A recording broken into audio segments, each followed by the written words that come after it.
But you're an atheist. That's what people. Oh, so because I'm Jewish, I say all or none more than some or most. Sounds to me like you're affected by institutional racism more than anybody. Well, what I'm saying is, how can you call What I'm saying is, because I'm Jewish, you just claimed that all Jewish people do something. That, sir, is a classic example, by definition, of racism. Is it a category error? I'm not gonna lie. Everything that I've heard from people since I've stopped talking is just like a bunch of repeated bullshit. narratives that people attach themselves to, that they're viewing, they think is real and reality, and it's hilarious because it's just a bunch of word salad bullshit. Yeah, but that's part of the game. Everybody said, except for what you said, is absolute bullshit. Is that what you're saying? Well, he hasn't hit his bell of peace yet. It's just narratives that have been set forth on algorithms that people have subscribed to. And if people could just see that these algorithms are steering their internal mindset about things that they see in society, like the topics that you guys have talked about. And like a lot of what I heard was just repeated shit that I hear online. That's a bunch of bullshit that gets a lot of attention.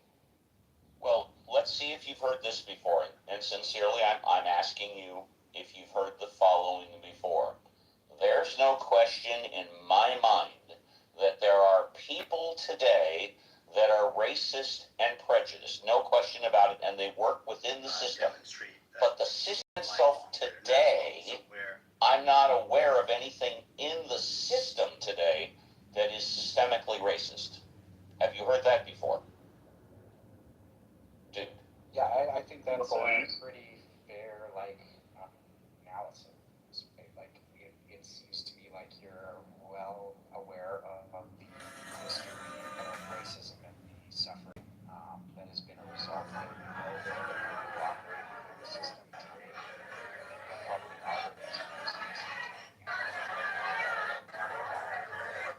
working to adapt the system so there's not as much systematic racism. Like, that seems like a pretty fair analysis. Thank you, dude. Not an attack, but I have yet to hear anything novel from you. Everything that you said are in books, algorithms in books, or algorithms on the computer. Say something unique that we wouldn't find in any algorithm or on the internet. Kids here. I wasn't making much noise though. What's that? I'm making much noise. Alright. No. Keep it down. I don't see you again. Alright, man. I don't see the problem. Hey, is that a Versace roof? I'll tell you something you won't find on an algorithm or on the internet. It's my birthday today, May 23rd. Thank you. What's going on, sir? Good. It's family day today. I'll just check out the houses. Happy birthday, Steve. It's your birthday. It's not my birthday too yet. Is it? Have fun on your cruise, Steve. I did have fun, thank you. Are you going to a party? Yeah, well, I just got back from the cruise, so. Well, but I mean today on your birthday, are you going to the party? No, I don't have planned to go to the party. No, I don't have planned, no. Yeah. A violation of the rules. You're right, I'm in my mid-60s, I violate the rules, or at least those rules, yeah. Some rules. See, not all or none, some. Yeah. Happy birthday, Steve. Thank you, John. So I'm just wondering, how does an atheist in 2026 on Clubhouse respond to the question, is there a soul? Or do you have a soul? Or are you just a body living in a soul? You know, how do you grapple with eternity or providence or destiny? Do these words mean nothing to an atheist? I think we're going to ask you something hard. That one's easy. I do not believe that a soul exists. And when you ask about a soul, that's a subjective thing as well. Define the way that you're thinking of a soul.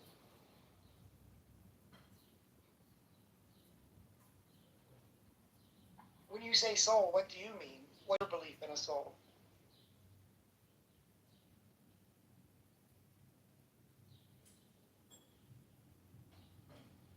I'm expecting new shoes from Amazon today.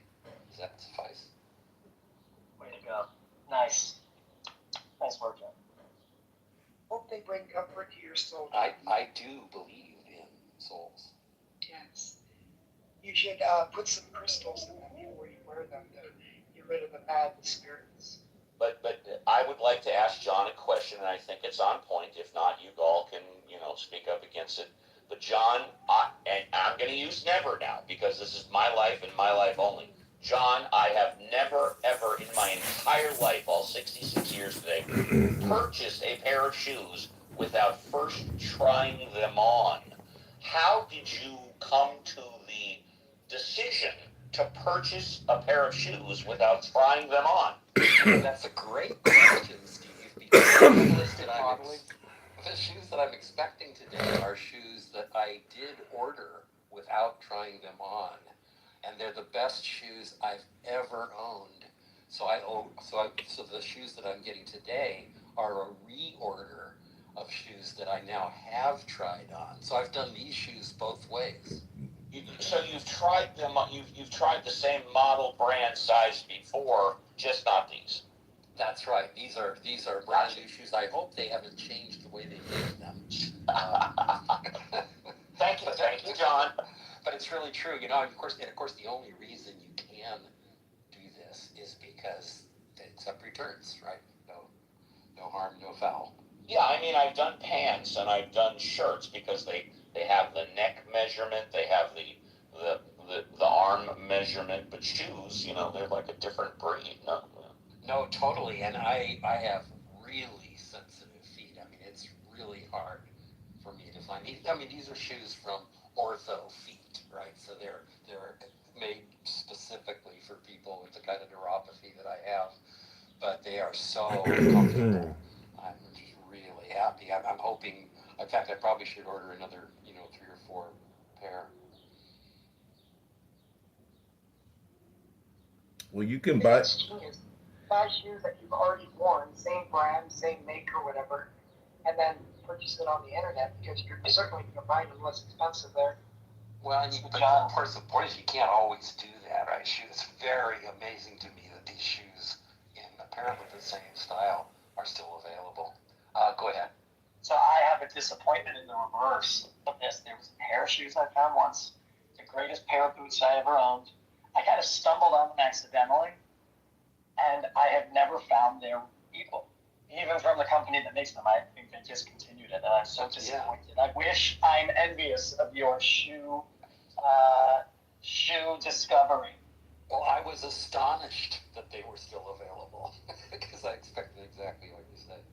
And Caleb, you know this because when it comes to boots, when you first try them on, they don't fit the same as if you've been wearing them for a couple of weeks, because then you work them in and they fit your feet for the next couple of years. But you have to wear them in for a couple of weeks, right? Yeah, that's right. That's right. I just like to remind us all of how we got to talking about shoes. Does anybody remember? It's always great how one curveball question is all it takes to shift the entire dynamic. People will act like in reality this doesn't happen all the time. It happens clearly way more than we give it credit to. It's the butterfly effect, John. Yeah, I have issues with that word, really but yeah, it's so often you think about the one thing that you did in your day that could have changed the entire trajectory of your day. Like, it's fun to find those things. It's fun to think of them in life. I do this so often. Talk about the day that you did something that sort of changed your entire trajectory, or at least you think it changed your trajectory, right? They're usually very easy. I love the exercise I love doing is think about what made you be here right now. And like you go back and you think through it, get as much of the randomness out of it as possible and try to think, like, why are you here? And it's wild. It always feels like what I would say a lot of theists find meaning in, right? They find meaning in the particular reality that had to be now and think that because it exists, it's somehow is a little bit more magical than it might be. While it's very, very cool to you, there's nothing magical about it. It had to be, you know. No, not magical, meaningful. Yeah. Right, meaningful. In other words, Kierkegaard said you live life forwards and understand it backwards, and you don't have to be a theist in order to sort of do that reflection that you're talking about. You know? Are you a feminist, bro? It sounds like it by the way you phrase it. Yeah. Wait, what? A feminist? Determinist. Well, since we have a rabbi here, Caleb, can you maybe tell these atheists what Shavuot is? And Bible said that. Know that Caleb was a determinist. I didn't know that. I'm not. Thank you, sir. Thank you. Can you maybe tell people I admit what that it's one of the, I admit that it's one of the more challenging things to kind of internalize, right? Like whether or not you think it is or it isn't. Depending on who asks me and what they mean, I usually start out by saying, yeah, sort of. Like, it could, when we get asked the question, are you a blank? Hey, I never love those questions, right? I don't subscribe to the company and write them checks or whatever. I entertain the notion that there could be a determinist kind of reality, but I have no idea. So why would I be a belief? You framed it. Why would I be a belief-based person about it? And for the person that asked, my understanding is a determinist is somebody who believes that everything that happens in our lives is predetermined. Yeah. I mean, when you look backwards, it was predetermined. That's what I mean, right? That's what Caleb's talking about. But was it predetermined before I did it? No. Oh, no. Why would I believe it? I'm predetermined by what or who, though. Like, I don't know. Yeah. Well, that's not included in the definition by who or what. Well, look at the Ten Commandments. Yesterday was a Jewish holiday, Shavuot, and the first two commandments are, "I am the Lord your God, and you shall have no other gods before me." So, what if you're an atheist? What in the Ten Commandments would you do away with? Is it the first two? Is it 10? Or which ones in the 10 do you particularly not like? Well, they don't build on each other. So you get rid of the first one, and that destroys the foundation for the rest. Well, but really, all of them, except for the three that are so perfectly fucking obvious, it's hard to imagine that anybody would need a god to tell you, right? Don't kill, don't lie. Bear false witness. All that stuff. I mean, really, don't get me started on the Ten Shall not Commandments. steal. I'll read you my Don't commit plain adultery. English translation of the Ten Commandments. Honor your father. Honor your mother. Actually, you think that it's like it should be common sense, but like common sense isn't very common, and depending on a person's Oh, childhood. that's on the algorithm, dude. Yeah, The one thing that is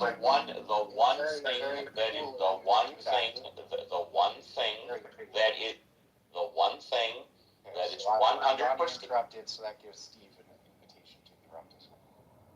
You know what, dude? Go ahead. I'm sorry. I apologize. I'll go after you. As we grow and experience and have our minds conditioned in this world, certain people are conditioned in a way that is not very common sense for them, even though it is for probably most, if not all, the people in this world. Can I just read my? Oh, sorry. Go ahead. Yeah, absolutely. Yeah, sorry. And very good, if I may, very quickly, there are two things, and now I will use only.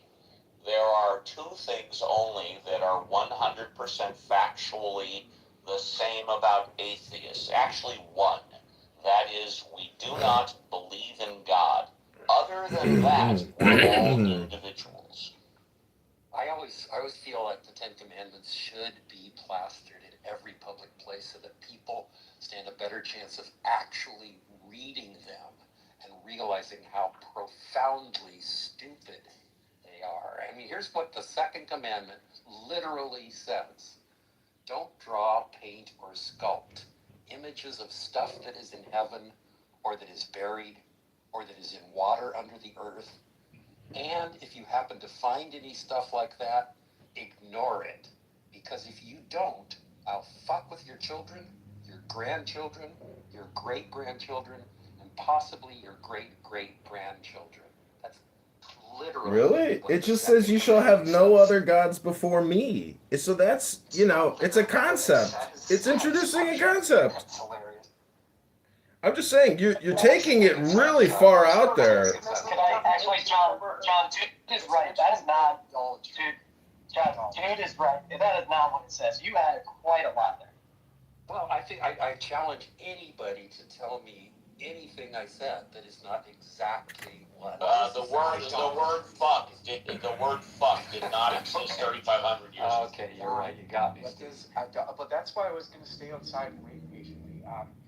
What does idolatry mean? Right. Worshipping idols, right? Worshipping false And gods. how do people create idols? Through covetousness, through desire. By sculpting stuff. I mean, are you trying Through to tell me desires. that one really shouldn't sculpt stuff, images of It's stuff? not talking about art. It's talking about creating idols and idolatry. Well, Yeah, no, so it an idol's not does limited not to say a that. physical It object. does You can not idolize say something that. in your head and worship something in your head that doesn't even exist in reality. The Israelites made guys. The Israelites made idols. They had idols in their own temple. But the second commandment literally does not refer to idols. Yes, it does, because it says don't. It does because the word. And you're just gonna have to trust me on the Hebrew here, John. Okay, and I'm gonna be pedantic about I'm right, you're wrong on this one. Okay, lo ta'aseh lecha pesel. The word pesel has to do with carving a statue. Do not make a sculpture.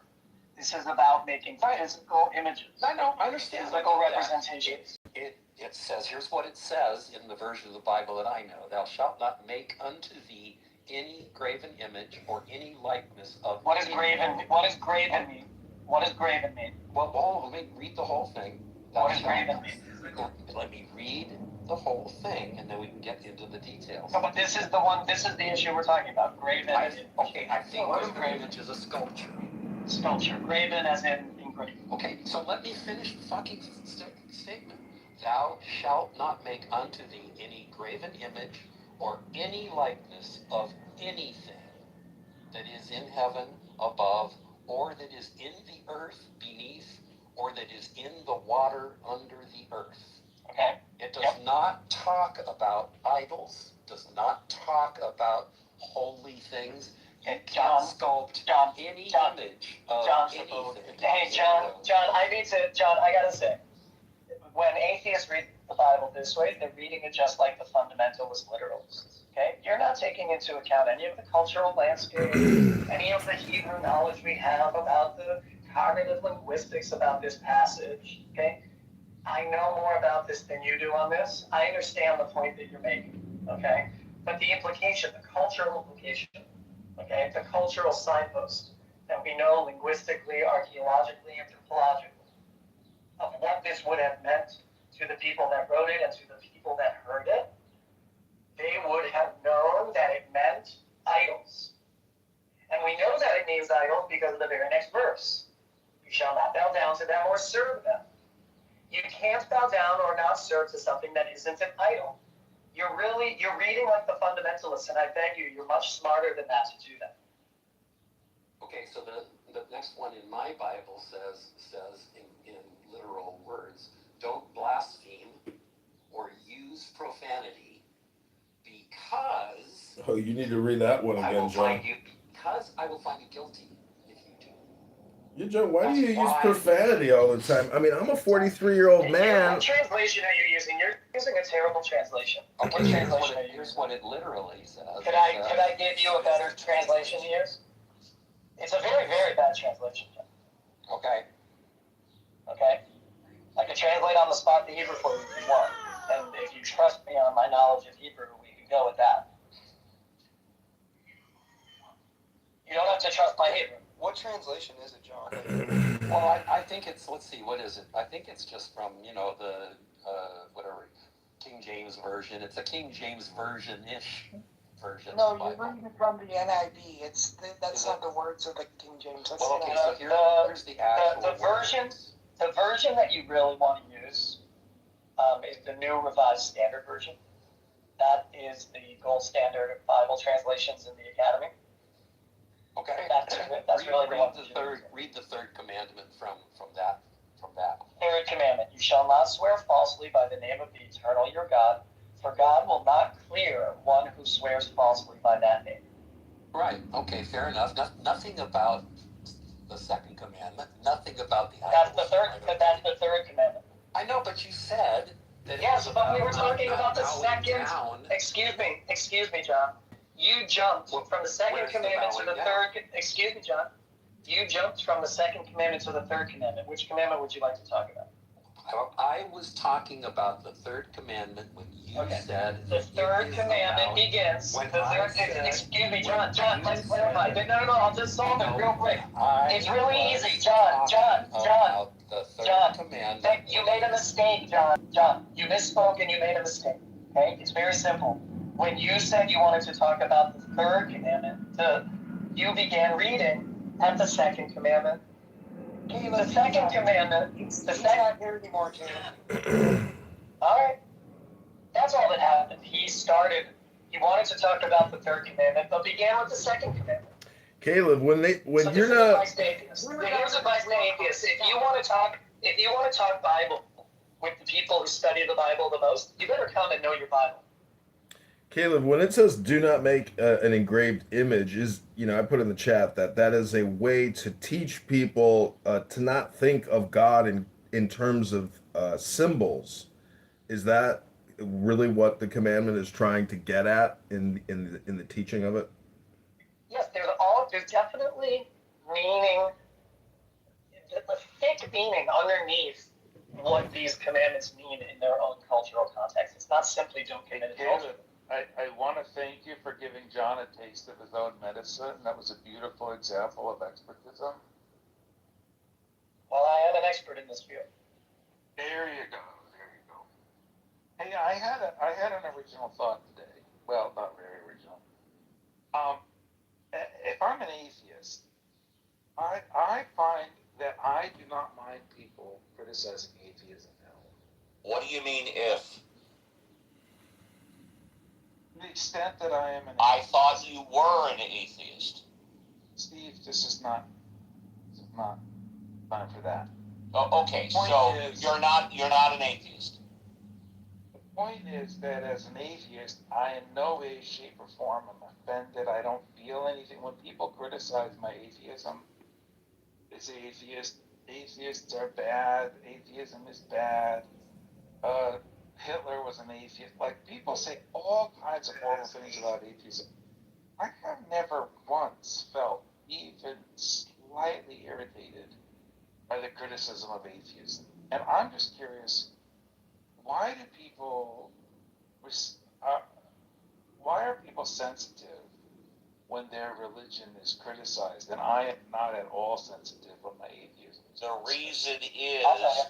reason is, in my humble opinion, is because when you criticize someone's religion, it's what they've believed in their entire life. It's not like they tried chocolate and they're criticizing chocolate, saying vanilla or strawberry is better.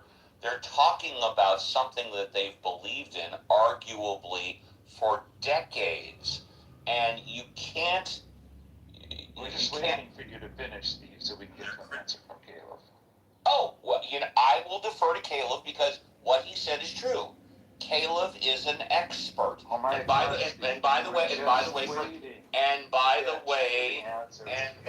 way, for those of you that don't know, an expert is defined as someone who has comprehensive knowledge of a topic, and Caleb is an expert. He sure is. But he went to third grade. Okay. He's a rabbi, and you, Benjamin, should understand that he should have the expertise to speak about this stuff. Oh my He God. knows that I do. He knows that I do. But here's the offense, right? Here's what I take offense to. I don't have a problem with people critiquing. What I have a problem with is people dishonestly critiquing and saying they're doing an internal critique when they really don't know anything about what they're critiquing. They're simply positioning themselves as the inverse fundamentalist, and therefore strawmanning not every single, many different positions of the religion they're trying to critique, and therefore denies the diversity of thought within those communities, and they deny actually what are the premises, what are the actual premises that one should take into account if you're going to do a real, honest, internal critique. Okay. That's where I take There the was test. some dissembling, complaint, and some pretending to be an insider when you're an outsider, and not understanding the variation. Okay, I think all of that. It's not about insider. It's not about pretending to be an insider. It's actually having the hubris to think you could do it. Okay, so why do I not feel any of that if people criticize atheism, misunderstand atheism, misattribute atheism to maybe because you don't have because atheism isn't a central part of your identity. It's just something you believe or don't believe. That's different than the way that religion Isn't works. religion just something you believe? No. No, religion's a way of life. It's at least for me, it's not just things that I believe. It's a practice. It's a people. It's a community. These are central parts to my identity and the way that I look at the world. If you want to tell me that your atheism is that, then I might expect you to be more passionate about it. But since you're not, then I would surmise that it's not really that central of an identity piece for you. Benjamin. In short, Benjamin, it's because you're attacking their identity. It's a personal attack. Benjamin. That's the short answer. Benjamin. Yes, and although Attacking anybody's identity, nor is anybody attacking my identity. When they say there are no atheists, atheists are fake, atheists don't exist. I admire your ability to ask questions and listen to no answers. I admire that, Benjamin. Benjamin. yeah, although I've been an atheist for 25 years, it is not a central part of my life. Whereas, Steve, most of us are waiting for the day when you become an atheist. We're looking forward to celebrating your conversion to atheism. But I'm afraid it's still at a moment in the future. Benjamin. Arguably, it sounds to me, maybe other people disagree, you're calling me a liar when I tell... Yes. All right, well, I'm glad I hit the nail on the head. Benjamin. Benjamin thinks I'm a liar. Only the individual can tell you what they truly believe. It's up to us whether we believe them or not. We have an entire house dedicated to the notion that your claim of atheism is fake. No, you have an entire house devoted to me because if I remember correctly, and you all can correct me if I'm wrong, when you guys first opened it, you were complaining that I wasn't talking enough about God, religion, and atheism. Let me finish. No, let me finish. Let me finish. Replays are on. I distinctly remember multiple times the reason why the atheist house was initially created, and Pro, I'd love your comment on this, was because a lot of people said, not everybody, a lot of people said that they were confused that the atheism house was not always talking about atheism, religion, and God. Specifically me on my weekend shows, I opened it up for people to talk about anything they wanted. And the atheist house was at least initially opened up so people could only talk about atheism, God, and religion. And of course, that has changed since then. And if I'm wrong, I'll be the first one to admit it. I got Let me Alfonso assure you, over that as the club. person who invented the name atheist, that it's meant to imply you as an example of somebody who claims to be an atheist, but is kind of just kind of on the way, just kind of ish. Well, no, Benjamin. No, Benjamin. I'm not. No, Benjamin. I'm not ish, and I'm not kind of on the way. Benjamin. I've been an atheist for 25 years. Yeah, but you've been other religions for all of that time as well. No, Benjamin. I've only been one religion my entire life. What the fuck are you talking about? Which one is that, Steve? Like you don't know? You don't know? I'm just waiting. I'm waiting for you, the atheist, to say what religion you are. Go ahead. I'm born a Jew, raised a Jew, currently identify as a Jew, and I will die a Jew. You're religious, Benjamin. I think that's where you're. I think one could be, but Steve isn't. Well, Benjamin, how is religion any different from politics? Because there is this communication network, and there is a hierarchy. And so, even in this room right now with Green Bean moderators, we have a political element to who is in charge of the censorship, who is in charge of the leadership.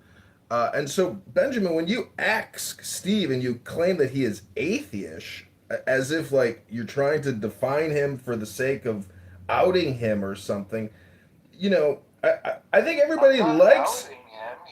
He brazenly claims to be Jewish and atheist. I know, but you've never heard of a paradox, Benjamin? Can't a man just be contradictory without always being, critically analyzed for it? Isn't that just part of life? There's nothing contradictory about being a Jewish atheist. Nothing. And there's Actually, Benjamin, let me try to go back to your other question. Why are people annoyed? Okay, this is why. It really, the fact that in Jewish culture and Jewish identity you could be a Jewish atheist, and that's not a contradiction, is really irrelevant. What's relevant here is you telling other people what they are. That's what people get annoyed with. Right? And I don't know why you have this kind of bug up your butt about telling people what they are. Right? You actually, it's very strange, right? Because you have an allergy to the kind of identity politics that they talk about all the time, and identity. So I think John was right. You're trying to out somebody. Look, you have an identity. Yeah, that's why people get annoyed with you. Yeah, sorry, Caleb. The bottom line, Benjamin, is that religion did not work for you thought you were talking. Religion, Benjamin, did not work for you. Religion works for me. Yeah. All right. I want to respond to Caleb's point. Respond, my guy. A good point. Identity is not something you claim. It is not something you are. That's bullshit. Identity is something you negotiate. Which is to say claim. You don't negotiate it, you navigate it. What are you talking about? Because some checks are cashed and some checks are not cashed. Steve is trying to cash a check at the Bank Benjamin. Don't bother. Don't worry about someone else's cash. Don't worry about anybody. Don't stop it. It says he's an Stop it. Stop it, Benjamin. You're concerned. Stop it. You don't actually care. See, the problem in what Steve is saying is when he says that there is no contradiction in being a Jewish atheist. I just went to Chabad yesterday, and if I were to ask the rabbi about what Steve said, he would say, "What? No. So, Steve, you're making an all or nothing statement, which is considered a cognitive distortion disorder. How do you defend yourself being an atheist Jew and say there's no contradiction?" Well, I'll tell you, because you didn't ask the rabbi, are there Jewish atheists? You didn't ask the rabbi that question. So I suggest that next time you go to Chabad, you ask the rabbi, do Jewish atheists exist? And please get back to us. Come on, Steve. I know Jewish atheists exist, and I don't need to go to ask the rabbi anything. I'm here asking you. We do exist. Of course you exist, but how do you defend? So then what's the contradiction? Because according to cognitive behavioral therapy, it says you're making an all or nothing statement, and that's considered a cognitive distortion disorder. Do you not have ears? I know you don't have eyes anymore, but do you still have ears? All or nothing in the statement. Do you still have ears? I know your eyes are shutting off, but are your ears still working? Hello? Hello? Okay, here it is. My thoughts on God are atheistic. It's not my identity. I'm not an atheist. I don't wear it as a badge of honor.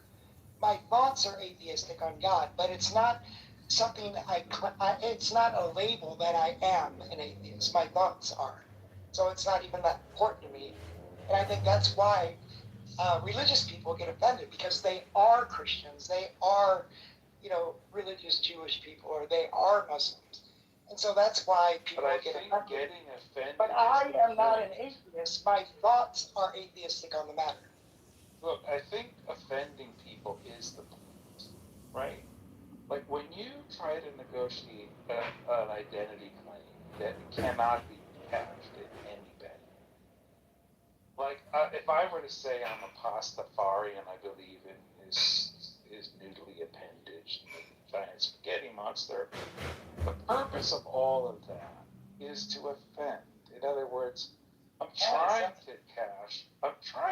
Who is it meant to offend? Who's it meant to offend? It's meant to confront and offend people because it challenges their very ability to negotiate identity. This is the fucking dumbest. I'm so sorry to flip out and be triggered right now. This is the dumbest ass thing I've ever heard. Okay, people choose identities.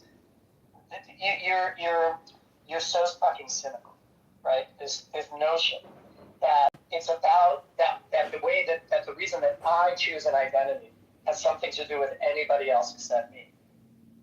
You know what, Caleb? It's interesting, this last dialogue within the past 60 seconds, because what I noticed about this specifically is Benjamin just admitted that when he talks to me or about me regarding my atheism and or Judaism, he's doing it to offend.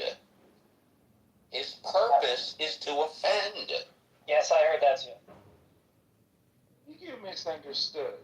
Oh, I don't think I misunderstood at all. I think I got it black and white, no gray, baby. And the recording's on. That's exactly what you said, sweetheart. So, well, go check the recording then.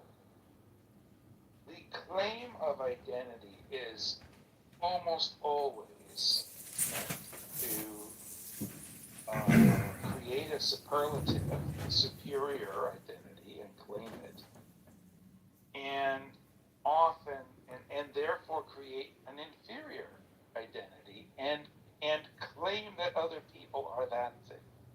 When I say, for example, that I'm indigenous, I'm saying there's a kind of person who is not indigenous and has no right to exist.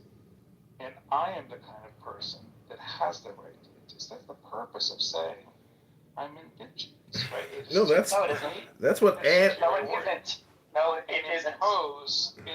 Benjamin. That's what Ayn Rand says when she says she will not sacrifice herself for others, and she does not expect others to sacrifice themselves for others.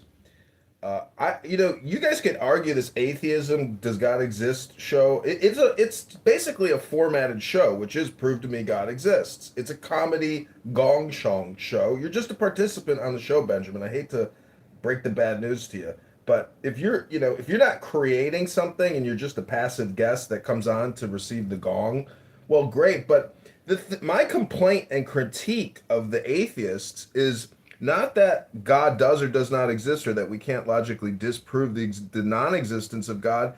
It's that it's really just a book club. And the atheists who claim there is no God refuse to get on stage to read a book to an audience and actually have some fun. And that, as an artist, it's just my critique, or the critic in me is telling atheists that you guys can't pick up a script and run a program. You guys are basically not computer scientists for being so scientific. It's just for fun. And so that's my criticism of the atheists that refuse to use the books to have fun. That's the problem. If you wanna have fun, I will debate you anytime, anywhere about the existence of God, and I will win and you will lose if you want to really have fun. But how are you going to prove to me that God exists when you're an atheist? What are you talking about? All you have to do is agree to the debate anytime, anywhere. I'll be there. Okay, I'll see you behind the kindergarten, maybe at 3 p.m., little Stevie. And basically that's saying, sorry, Steve, but I'm not going to debate you because I know I will Steve, lose. this is why I don't think you have ears. I know you barely have eyes anymore, but I don't think you have ears. Lot of ears. Well, you don't, you're not. Fun. Go ahead and repeat back to me what I even said. You're challenging me to a debate. We're doing it right now. The existence of God. No one here, by the way, I have ears. Do you? No one has argued in the past 30 minutes I've been here whether or not God exists. No one's argued that. So maybe it's you that need ears. Atheists say they have a lack of belief in God, not that God doesn't exist.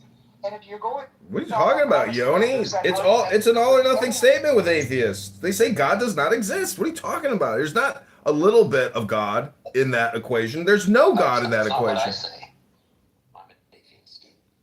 Atheist says that. Well, everybody's going to say their own particular position. I mean, Yoni, you're trans. How do you view the trans ideology in terms of God belief?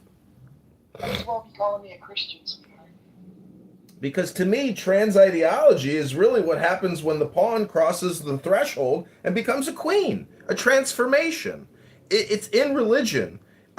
Adam was essentially the first, non-binary. Adam supposedly was trans, and that's how Eve came out. Why are you moving the goalposts, bringing in trans? Because we're talking about God or not God. Homosexual man, I'm a homosexual man. How can you believe in God? I'm talking to you. Are you talking to me or Steve? Because Steve's part of the lifestyle, not me.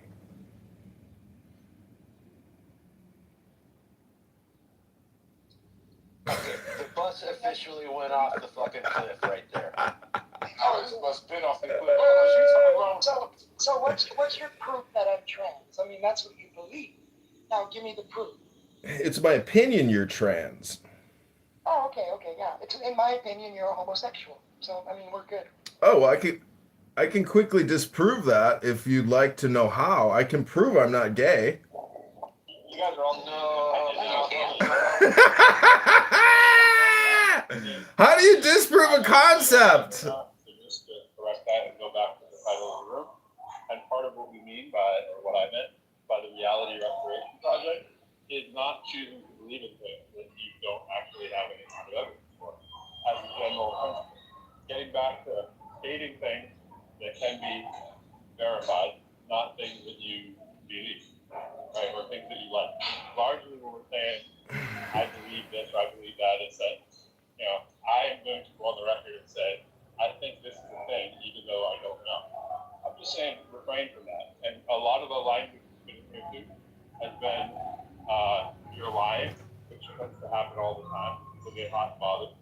Again, if you started before it started, before we really started getting into it, you don't know if the person's lying. They could be stupid. They could just be wrong, right? So I get it, but since we know that God is a concept, how do we disprove a concept that doesn't exist? It's just a concept. It's like the ego or being gay. They don't exist. I think you are so-and-so. You're just a person thinking the thing with no verification for it. That's fine. You can think what you want. That doesn't make it an opinion. It makes Well, I'm just saying that people on this app actually can't tell me the difference between truth and opinions or facts and opinions, and that when I say I'm gay, it's just a concept. And when you say God, it's just a concept. So if you're an atheist, how do you sit here and argue about a concept that does not exist? It's the Prove to Me God Exists show. It's just for clowns to come up, to give their shtick, and then get donged. Hello? The concept of atheism absolutely exists because the definition is those humans that do not believe in God. there are 500 million humans that do not believe in God. Therefore, it does exist. What the fuck are you talking about? Okay, so I haven't said anything, but I just want to jump in real quick. Atheists wouldn't exist without God. Okay? That's beautiful. I love that. It's also true. It's also true. Thing to say. Let me pay a No, it's not. Atheists wouldn't exist without your belief in something that you don't have evidence for. A quick comment. It was a joke, bro. It's just a compliment. I admire your confidence. That usually comes along with competency when you're talking about philosophy. So I just wanted to let you know I enjoyed it. You know, I realized. Oh, Ray Ray! Hey, Ray Ray's here. I just want to say something. Go ahead, Riri. I never knew that Americans are very pathetic. I realized Middle Eastern are white. I was so confused, like the Scottish, Irish. Like, I don't know if you're from Egypt, you're white. If you're from like Greek, you're white. I didn't know that.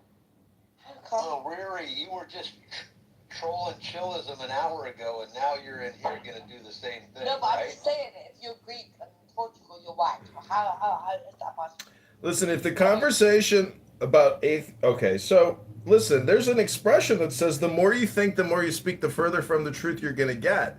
So that's why I go back to this universal joke about God, meaning that if you create content about atheist versus theist debate, it's a great format, but it's still a yin yang, or you're basically I want to united. get back to that point. Hello? So you said the more you speak, the further you get away from the truth. And Hello? you're the one speaking the most in it. That the history of categorizing people is a history of denigrating the other.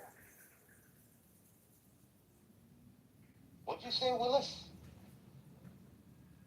Well, I was hoping to get back to the point with Caleb, which is this notion of categorizing, when we categorize people. The history of categorizing humans is a long history of denigrating Yeah, absolutely, yeah. the other. I just wanted to know, like, I'm European. Like, I'm not here for the Riri show, whatever that is, but I do want to have a substantive conversation. I think we are having a substantive conversation. I'm not here for the. Benjamin, you're not a moderator, unfortunately. You can try to control and direct the conversation. However, we have to get to the crux of the matter. It looks like he did. It looks like he did, but somehow she magically went away. I have no She's idea a how troll, that though. But anyway. She's a highly intoxicated, highly obnoxious person who has no value. I'm not necessarily here for the Benjamin show. Oh, I got moved. The show's over. So I got a real quick question for Benjamin.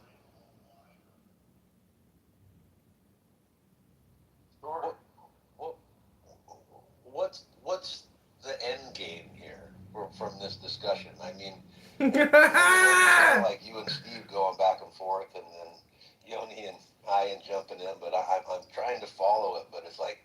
No, what you missed is I was having a substantive conversation. Substantive. That is. No, I was here for that. I was listening. By midwits.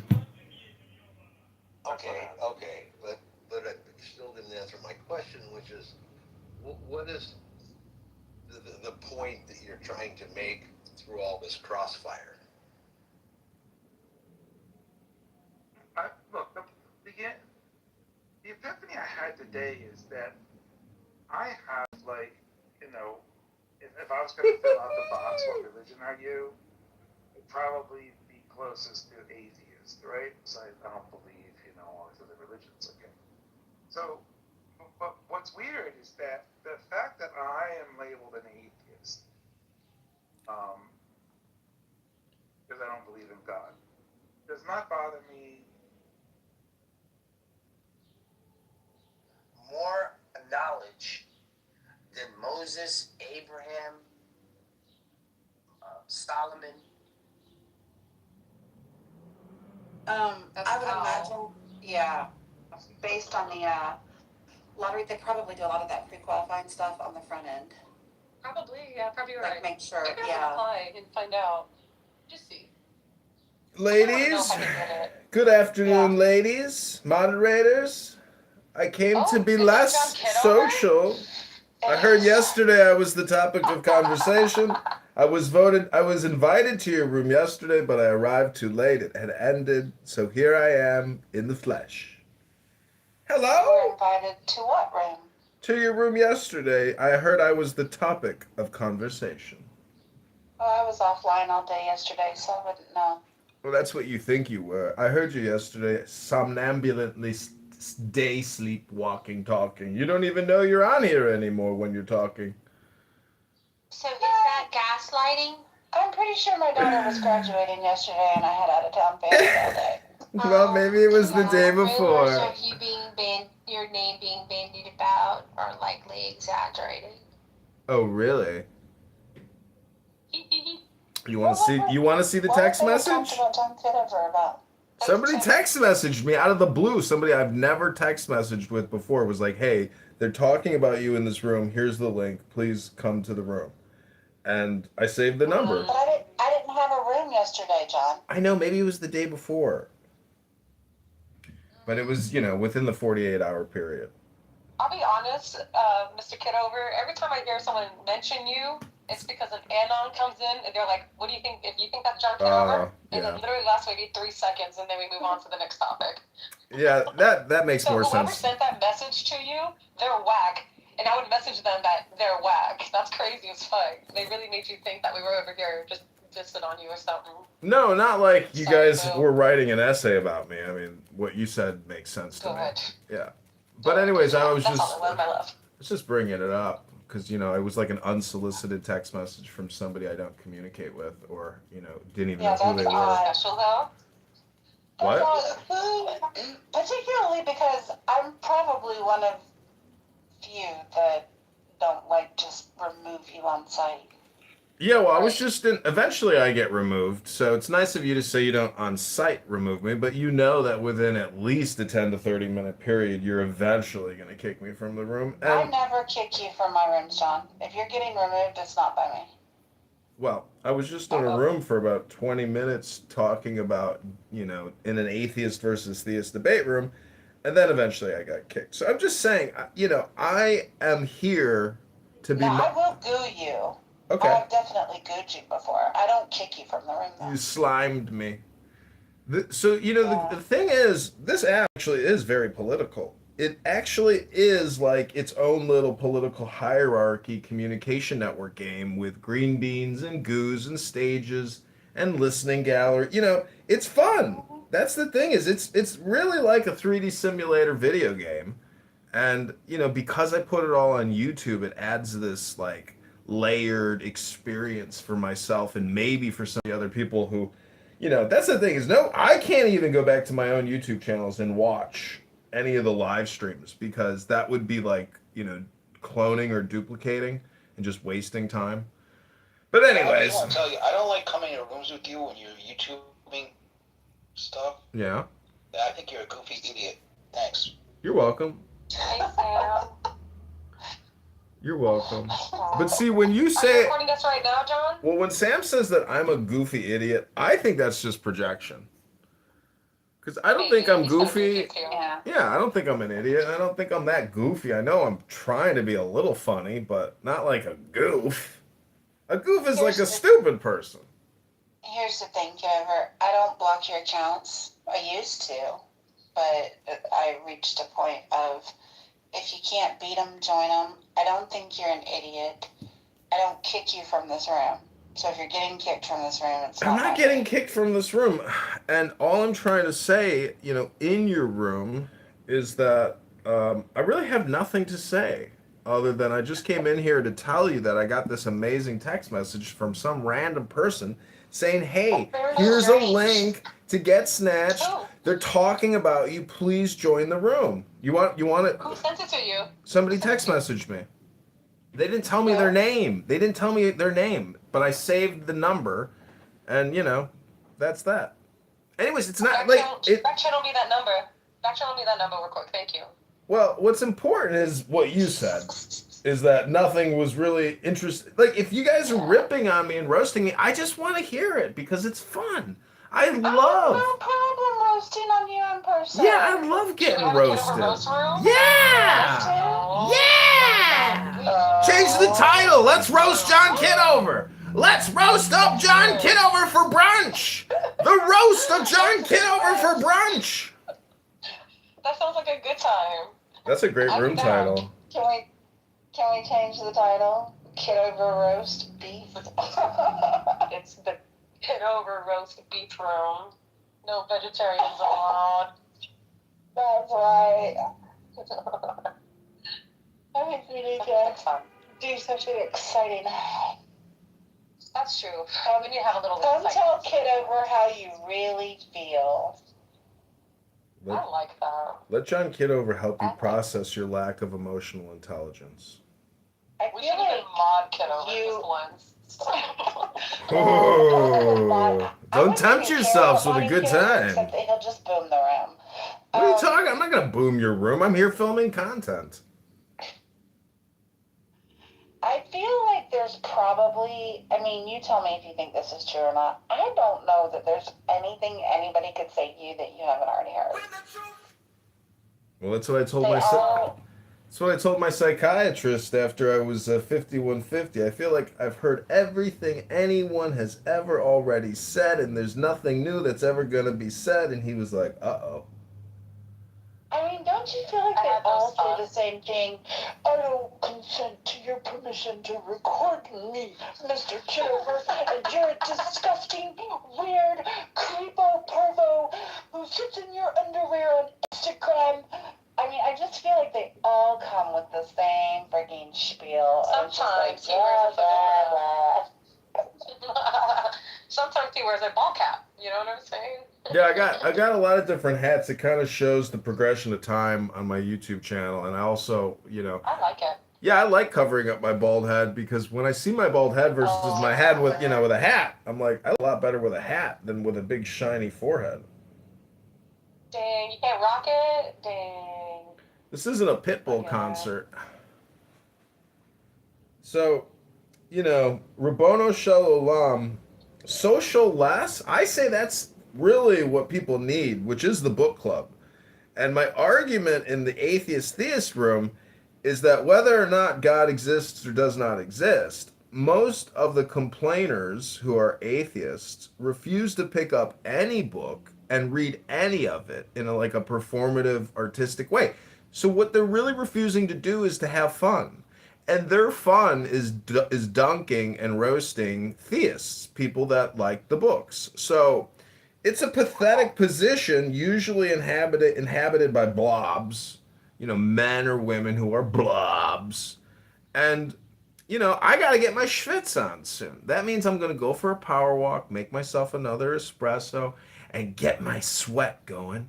And then I'm going to go do some yoga poses and pull-ups at the park and push-ups and dips and sit-ups. And then maybe another hip rotation and another hip rotation. Then I'm going to pull on my hamstring. Then I'm going to do some sit-ups. Oh, it's so beautiful outside. Rabono Shalom. Nice.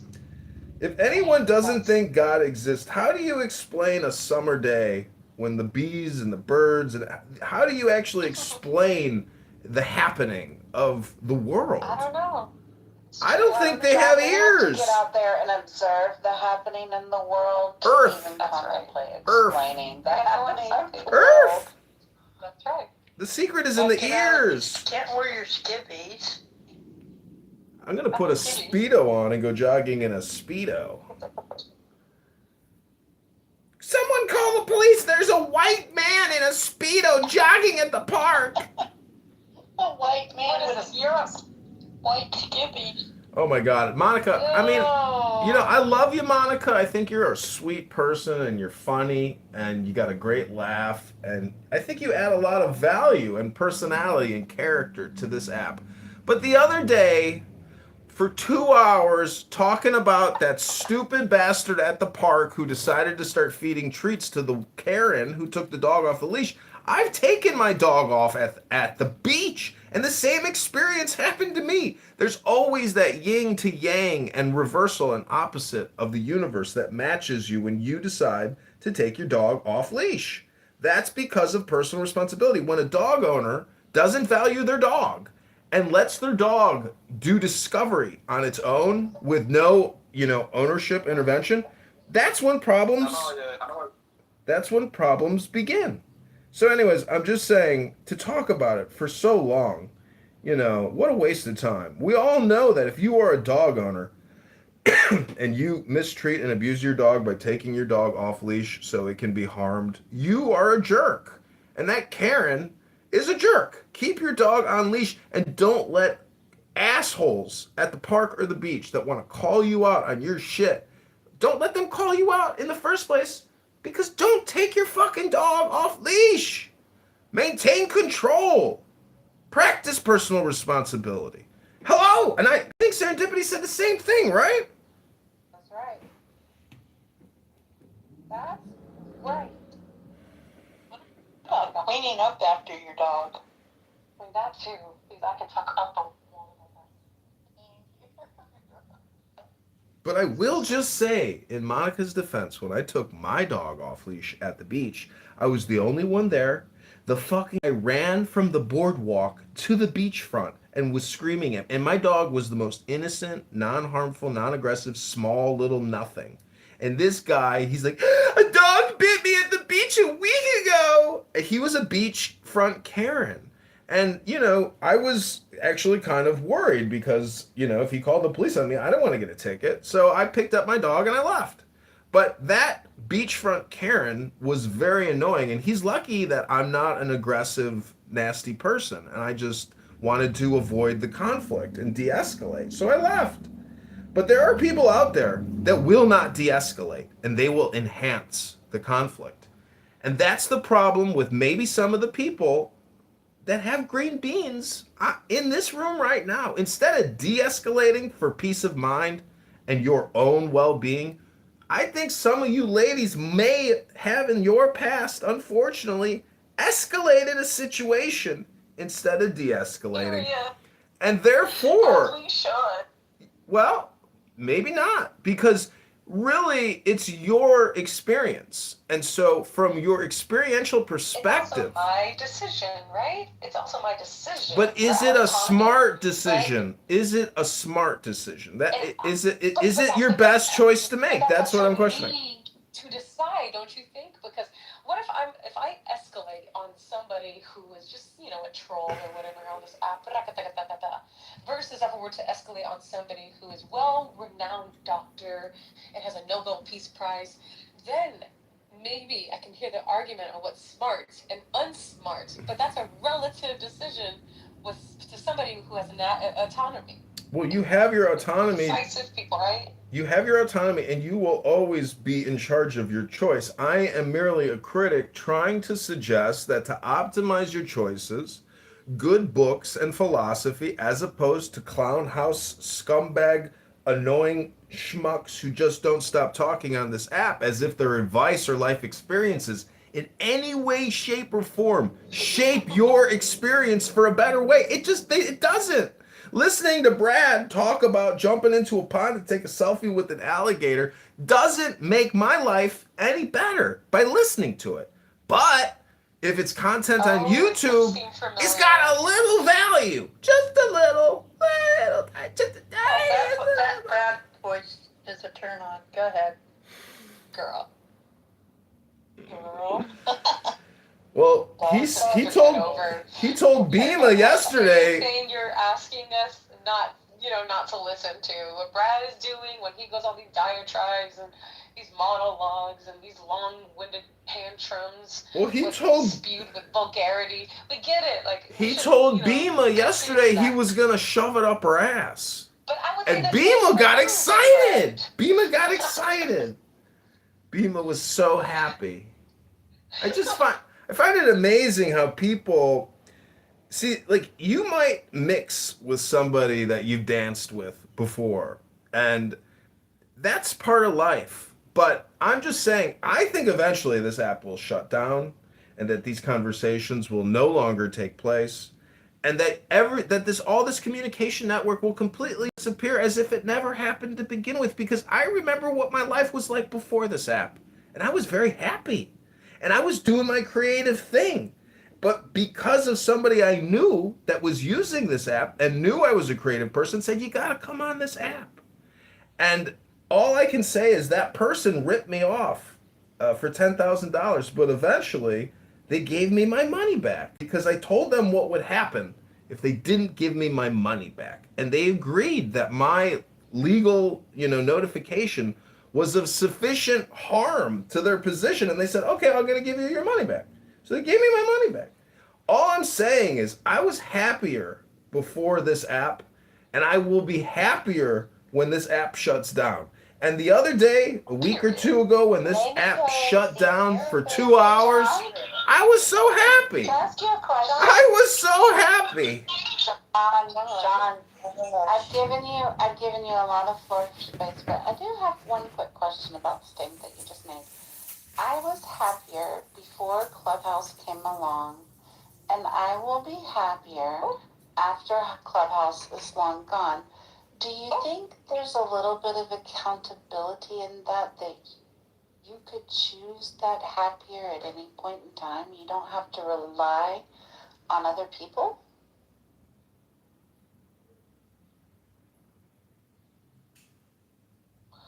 Okay, just wondered. Hi, Francie. Good morning. How are you? I'm good. It's afternoon, my dear, but yeah, I've been doing some housework and continue to just roll on. I came on Clubhouse this morning and it was a little chaotic. I think Vera was around to see that and Joe B. And it was like I went into 2 different rooms. I don't need to say where, but it was like I felt like I was in preschool. And I'm not kidding, and it was mostly men that were talking, but they were talking baby talk. It was so odd, but then cussing and talking about getting drunk and stuff. But their voices were like baby talk, and it was like it's like 7th grade voice behavior. It was kind of like that. Zero and Chubby, maybe y'all. And then I went to another room and it was the same thing, and I just thought I'm losing my mind. Are there any adult ones to laugh? I know. I was gonna start a room too, but serendipity pinged me. Oh my goodness gracious! Just, girl, I started some mess this morning too, a little bit on this app. So I was like, I gotta get away. I can answer your question. Serendipity, I think there's some projection in the question that you asked me. I would ask you to ask the question again, and then ask yourself the question. Hello? In my question. Let me tell you something. I was not. Here's the difference between you and I. I was not happier when I came to Clubhouse. There for a time, I think I needed the socialization of Clubhouse amongst peers that didn't intimately know my situation. And I generally work pretty hard to curate the experience that I have here. And when the net benefit or the net negative outweighs the net positive, I will be gone. That's the difference. But you're the one that said I was happier before and I will be happier when it's long gone. Yeah, that's what I said. I know what I said. I know what I said. I'm saying that it's still just your opinion that there's a difference between you and me. Right from the very beginning of your statement, you said, here's the difference between me and you. Well, it's just your opinion that there's a difference between me and you. No, I heard what you said. I'm getting to the first part of what you said. It's just your opinion. It's just your opinion. And you can't even tell me the difference between an opinion and a fact. Go ahead. I'll wait. Let me hear your opinion on what the difference is between what an opinion is and what a fact is. We don't have to. We don't have to. I already said it, and it was an opinion versus. Well, you can't do it because it's a trick question, and maybe you're too smart to not answer a trick question because there are no facts, ladies and gentlemen. There's just these things called opinions. Hello? And opinions are like assholes. We all have one. Exactly. I think he intentionally talks to see which moderators will tolerate him the longest. Well, I told you when I first got here that eventually I would be kicked. It keeps the tally. I told you what was going to happen before it happened. Okay, hold on. I unblocked Alistair, but this one's blocked Ein. I don't. Listen, Anonymous. Honestly, I don't even generally mind John. Listen, if there's an anon, Under my skin, like he does a lot of If you put people. a sock in it once in a while, so that Yeah, he just talks a lot sometimes. It's like I just want Francie to speak. Really. It- John, put a sock in it for a minute. I know. I just wanted to say one last thing that if there is an anon, if there's an anon in your room and you don't know who it is, there's a good chance it's me. But if you want to confirm it's me, all you have to do is go to YouTube and type in John Kitover, click on any live to confirm whether or not that anon is me. Yeah, we know. Oh, okay. We know. So, appreciate you. Hello. Thank you.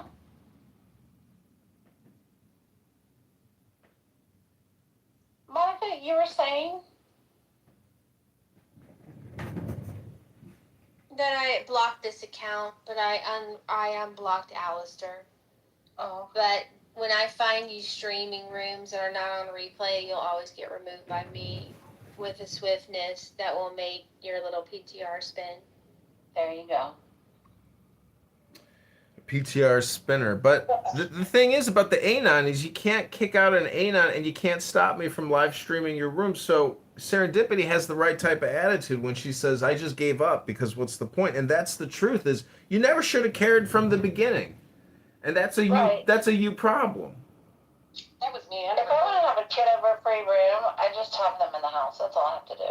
Not to worry about Kitover. We've learned to get around this. You know, it's not you, John, that you think that you're like teaching us something. No, we're allowing you. You haven't gotten around anything. That's the point. You've gotten around nothing. You've gotten around nothing. It's so silly to me. Like it's just so funny. I know it's so juvenile. It's so pedestrian. Oh, Francie's talking. Let Francie talk. I just want to know, this is for the whole room. Why do you want to be in a space where no one wants you? If you're getting the signal that you're not welcome, and that's because Francie, because that's what the Bible tells me to do, Francie. And I know the answer to that. That's what the Bible tells me to do. For everybody to think about. I read the Bible. The Bible told me to do it. I don't know. Mocking God is not something. It's not mockery, Francie. You want to hear the verse? That's your opinion. It's mockery. You want to see the verse? Hello? You didn't even ask. You didn't even ask. You just said it's like your opinion or something. I think I got a shelf space, like a life space, like when you buy food, do not use after this date. Very rarely does it say that. So some people risk it, spoiled milk. So Francie, I'm just saying that if you want to know the verse, you could ask me or Google. Look it up. It's from a book. Many people on this app don't read books anymore. So if you read a book today, you're in the top 1%. Did you just quote the Reading Rainbow?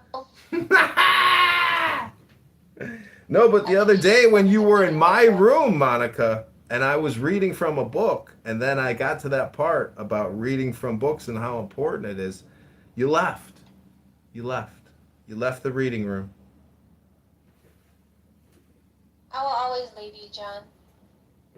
Okay, one of the reasons why I was so patient was I did just complete a text conversation with female Monica, so I Oh, good. How is she? Yeah, she's good. She's fine. Nothing dramatic. Nothing problematic. She's just got some stuff at home going on, and she needs to redirect some attention. Alrighty.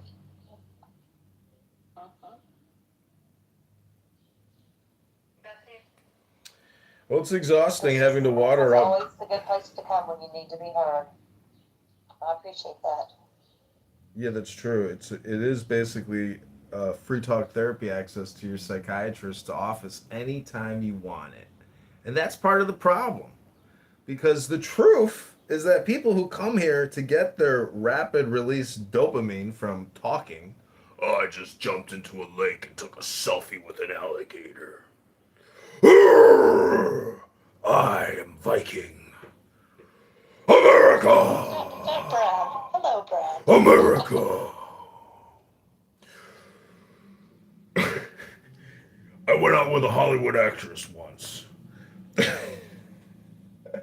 And she was useless. We went out deep into the forest, and I said, here's a small shovel. Dig us a slit trench so we can take a shit. She was completely ineffective in digging a slit trench. These girls, even though they like to be action characters on the big screen, in the real world, deep in the forest, they're useless. Useless. So I gave up on Hollywood actresses. I gave up on them completely because they are useless. Useless. I am Brand the Viking Warrior! What a moment ago.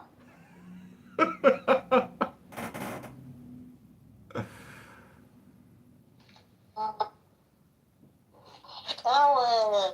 Hi, Francie. How How are are you today? Good, good. How are you?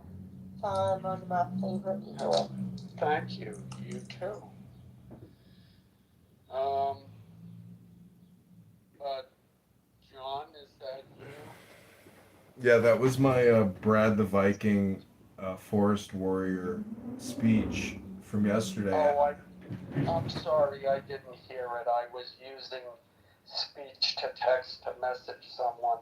But I did want to say, you probably missed it, but when Clubhouse was actually normal, the Ayn Rand Society had, like twice a week, had rooms in which they discussed various topics related to Ayn Rand and related to politics of the day. I think you would have found that interesting. Well, see, there's two. Ayn Rand. Yeah, it's Yeah, there's. Ayn Rand. Yeah, sorry. See, Alan, I'm in a book club. This beautiful brunette Alan got in my face last night and just wouldn't leave me alone. I was so happy. She was so cute. And as she was pushing her beautiful face closer to my face, she said, "Do you have any advice for me?" And I said, "Yeah." I was like, personal development never stops. Start a book club and read books. Read them out loud and always be engaged with books your whole life starting now. She was like, "Oh, I love that for me."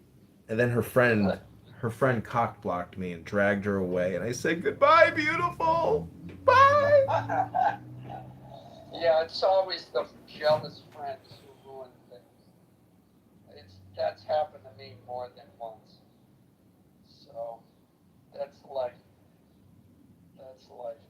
Yeah, you know, it may surprise people to know that I'm trying to think how to put this. A lot of reading the classics informs a lot of what's happening today, and one realizes, well, gee whiz, nothing's new today. You know, so you read a book like The Bostonians, and you see a very detailed description of what the feminists did at that time, and you see that, well, gee, there's nothing new. They're not doing anything new today. Or reading a book like The Idiot by Dostoevsky and realizing his commentary on atheists or liberals from the 1800s is no different than anything happening now. You're so right about that, and it makes me think of the stack of ladders. Our friend Sig is really into like old. I got kicked from the room. I got kicked from the room. I said it was gonna happen. It happened, I think, 30 minutes in. Extending the railway. Time for a new anonymous show. Is expanding because Merced. Time for the anonymous show. Time to go. They're A9. and they put a university out there, so it's the same thing. But Fresno might be impacted. Bakersfield might be impacted. Everything else in between. We got you, Monica. From like St. Louis and We Bismarck, got you, Monica. So Monica. I've seen it happen, and I was wondering why Merced kind of like all of a sudden blew up. It's because people can't afford to live in the South Bay, so they go more inwards. You can't do Santa Cruz, right? You got to go inside, and what's there in between farmland and the Silicon Valley is Merced. Hi, good afternoon, guys. It's a good time. I wouldn't mind responding to the question you asked earlier because I thought it was quite interesting. Yeah, I mean, I'm seeing in the chat, but the point is, Brian, like I said, like that it was just to show, like, we're having this conversation about, these advances, quote unquote, but because this company filed bankruptcy, then it's $550 million. So anywho, I read the article. I actually was aware of it in April. It's just something that's very sad to me. It's just something that's very, very sad, So, it's just unnecessary. And it especially when we're talking about, we have, food pantries that need things. I'm like, how come, like you said, Misa, like, how come, I guess there were no more employees to, like, harvest the fruit, but that, I don't know. And maybe I don't know enough about it, but I'm just like, yeah, that's terrible, Lefa. Like, yes, I know they filed bankruptcy, but we say corporations that file bankruptcy all the time. But yeah, that is just 50,000 tons of peaches. That just seems like such an incredible waste to me. Like, we're talking about robots, but we can't say the damn peaches. I would get the peaches if I was in California. I'll let it go, y'all. They should hand the peaches out. This is what I'm not understanding. They might not be able to give every fucking peach out. I don't know what stage of decomposition they're in. I don't know what is going on. But the fresh produce like that, why not just hand it out? There are restaurants who probably come pick it up, bakeries who come pick it up. You said pantries who did. I don't know. So I'm sure that people have been reaching out to them after they heard that they got all these peaches, that they can send this stuff out across the state. They send peaches and fruit all up across the states anyway. Why can't you? I'm sure there are groups who have volunteered to come get the peaches, because this farm guy had his in Southern California. This guy who owned a horse ranch. His ranch is in the middle of a fire. I read there's a fire up there now. Maybe by y'all have to tell me what the name of that city is. I guess Ventura County, somewhere Simi Valley. I'm not sure. So guess what happened? He got on social media because he didn't have any more hay. And those people, the horse people, I guess is a small community. He's getting hay from all over the country, and the people who own the ranches are sending these 18-wheelers with hay, all from all around the country. He's filmed it to donate to him. Excuse me, I'm sorry. So there seems to be a will, but maybe no will, but a way. I don't know. I really don't, but that sounds like a waste, and it sounds like they're doing it on purpose. I could be wrong. Let's investigate more. So something you could do, and I encourage everybody just for your own personal edification to know what your somewhat local economy is experiencing. Just Google what are the mass layoffs in your state for this year or last year, and it will show you all of these different organizations and explain why. So just not, I know that sometimes people will say like, oh, well, I can't relate to these fruit farms that are having X, Y, and Z. But if you look, like in Tennessee, people don't know we've had major plant closures for Bridgestone, General Motors, a significant number of the companies that are involved in like lumber manufacturing, all those things. It's not just isolated to like, oh, we don't have migrant workers to work these fields. It is all of these jobs in the labor force that we were promised would come back to the U.S. and be amazing. And a lot of them are around, the EV demand keeps changing. Just general, like people just aren't buying some of the things they used to buy. And so I just encourage everybody, take a minute, look those things up, see what the layoffs, how the layoffs are looking in your area, to kind of understand what, not necessarily if your industry is in danger, but what you could probably anticipate as like the next industry to be affected. But like, I'm so glad you came up because I do want to hear. I'm not trying to say that no jobs will be gone, but I want to better understand the concern so I can ask my friends in other spaces like what are you doing as far as AI or technology and how is that impacting how you are going about your staffing. But I appreciate it, Tiffany. I mean, I didn't want to come across the wrong way in the chat, but I mean, it's chat. So I wasn't stating that you are delusional, of course. I mean, I was just stating that there's a lot of people who believe that there won't be displacement or actual loss in, staff and positions and capabilities as a result of AI. But I think what I liked particularly about your submission is that you spoke to alternate ways in which the key word is deployment can actually happen. So, as you're probably familiar, ChatGPT, OpenAI just launched their deployment agency. And the reason for that is the issue that a lot of corporations did not understand the value of AI and how it could actually be used within the organization.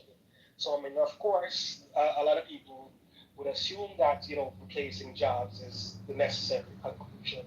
But like you stated earlier, I mean, there's upskilling, there's ways that we can actually improve the capabilities of of individuals within the workforce without removing the jobs. So when you ask the question, I mean, particularly which jobs I think will be displaced, the question comes down to the organization and where they think the bottlenecks are. So I mean, actually recently, and I mean, I'll share this because it's not that important. I actually applied for a position with Anthropic. I didn't get it, but I had an interview.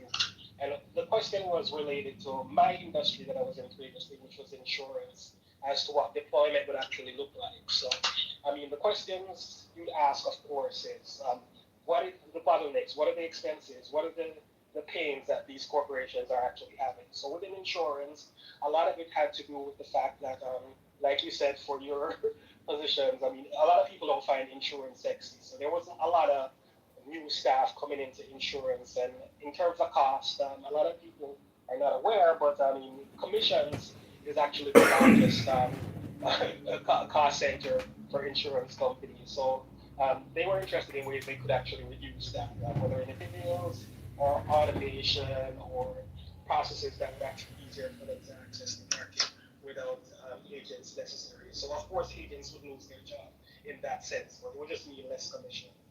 So to answer your question, I mean, I try to be as high level as possible because I literally believe, like you said, that the way that the technology is deployed is actually very agnostic. So it's going to depend on the organization.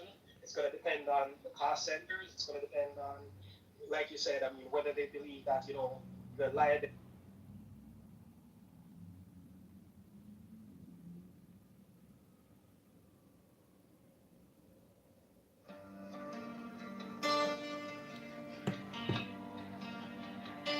Now ye shall know that the chosen priest, the ox of infinite space, is the prince, priest, the beast, and in his woman called the scarlet woman is all power given. They shall gather my children into their fold. They shall bring the glory of the stars into the hearts of men. 16, for he is ever a sun and she a moon, but to him is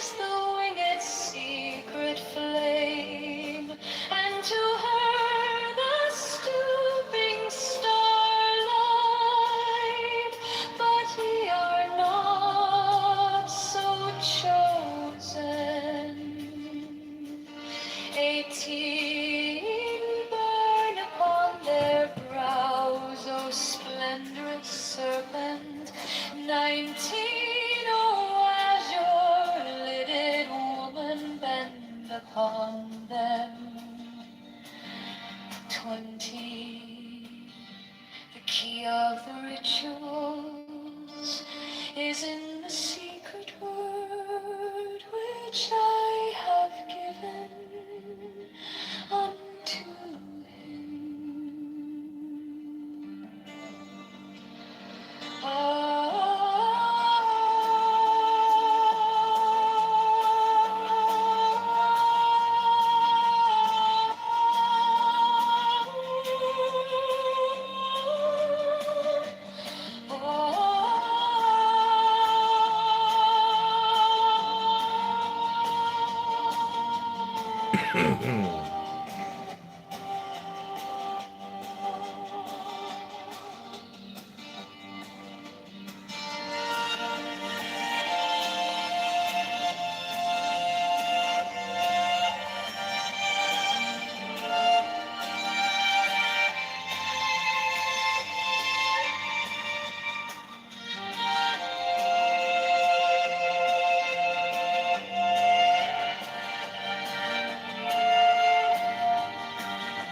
Now ye shall know that the chosen priest, my soul of infinite space. What up, Joe? I just got kicked out of Serendipity's room by Monica. Monica? Bunch of Karens, in my opinion. What are you doing today? I'm just doing some computer work. I was watching Trump speak right now. Did you see Meta? You live in Louisiana, right? Now I live in Alabama. I used to live in Louisiana. I used to have a good friend in the Army from Shreveport. He was a very, very cool guy. But Meta's $10 billion Louisiana data center is getting $3.3 billion in tax breaks, more than 7 years of the state's entire police budget. But anyways, what is Trump doing? Is he in the Rose Garden or something? No, he's in the where the press secretary speaks. Oh, really? He's talking about the war with Iran. Oh, shit. Yeah, that's live right now. He's been talking for a while. If you were locked. Let me pull it up. I think they're about to ramp it up again. Yeah. Ivan Ranklin just said now that Thomas Mass is gone. He got attacked. And it had the reverse effect. The neighbors came onto our side and started attacking them, and actually quite successfully. If you look at Saudi Arabia, you look at UAE, Qatar, and others. But they were strong and they were smart, but they got attacked. Nobody, when I first heard it, I said, no, somebody made a mistake. There was no mistake. UAE had over 1,000 missiles shot at it, knocked them almost all down.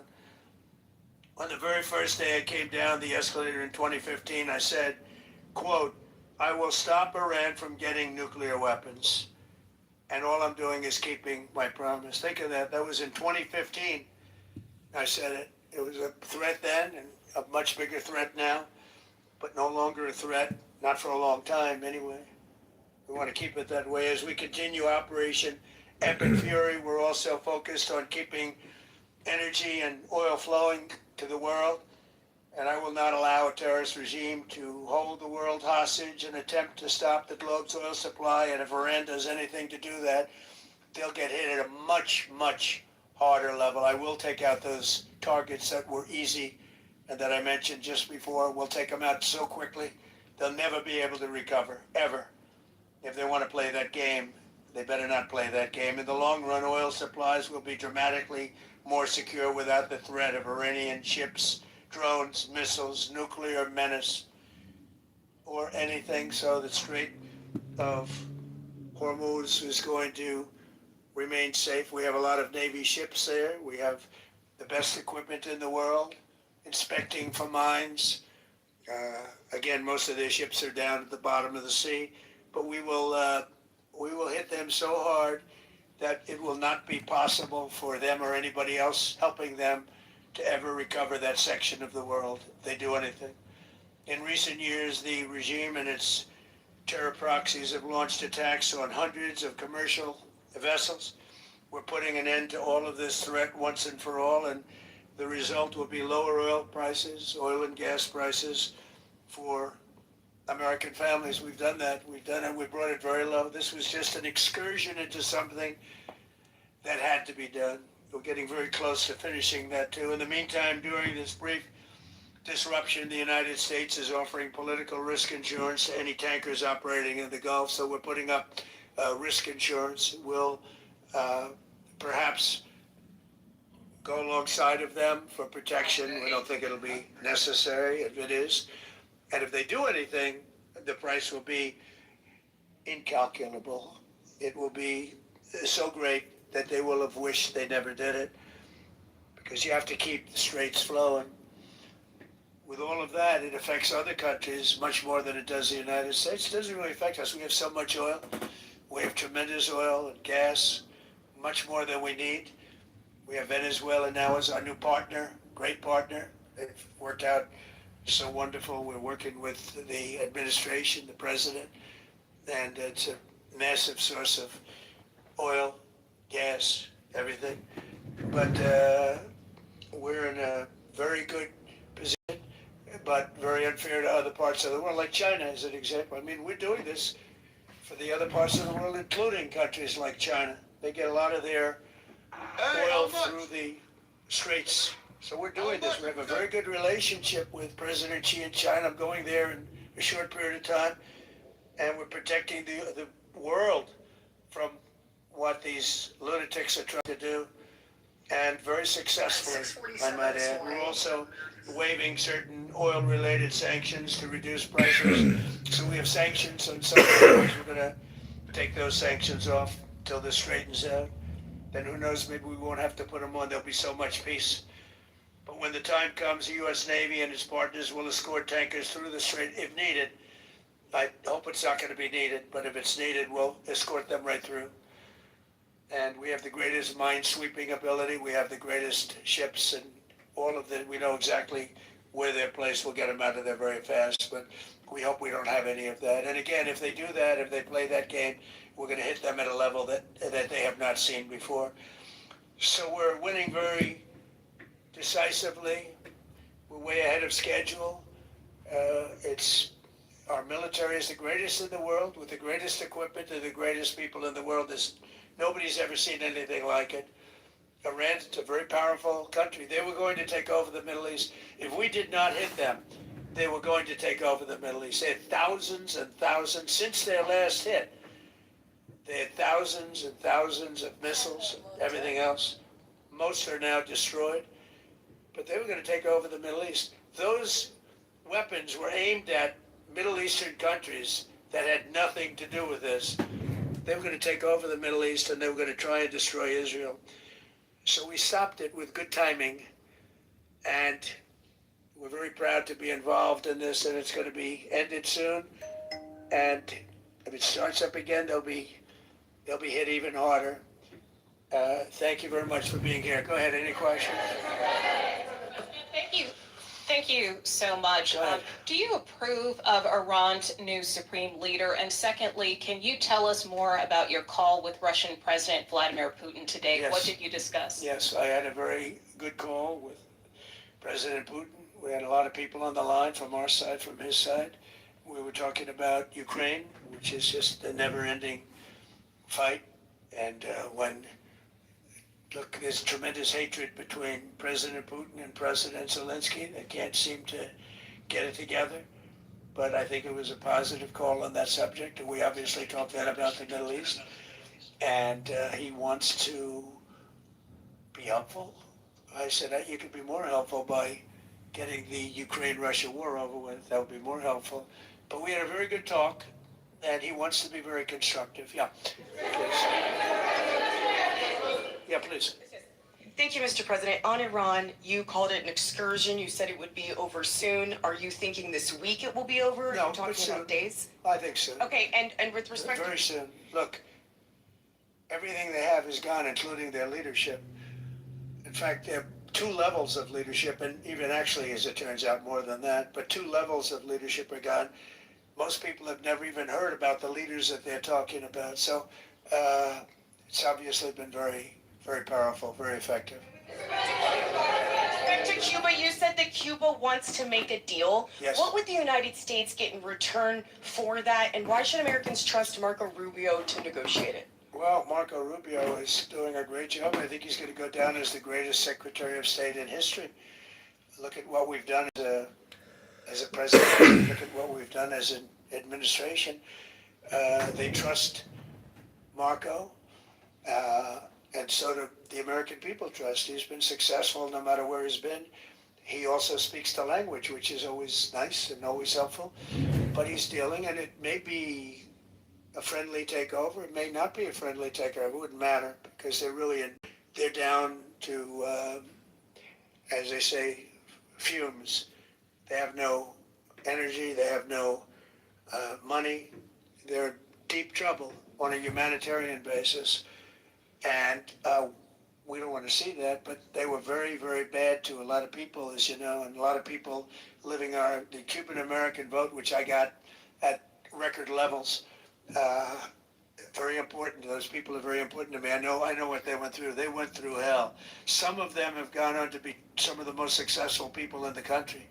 Cuban-American business people, some of them are like the most successful. As a freelancer and content creator, some months are great and some months are just not it. Here's how I make this way of earning. Long time.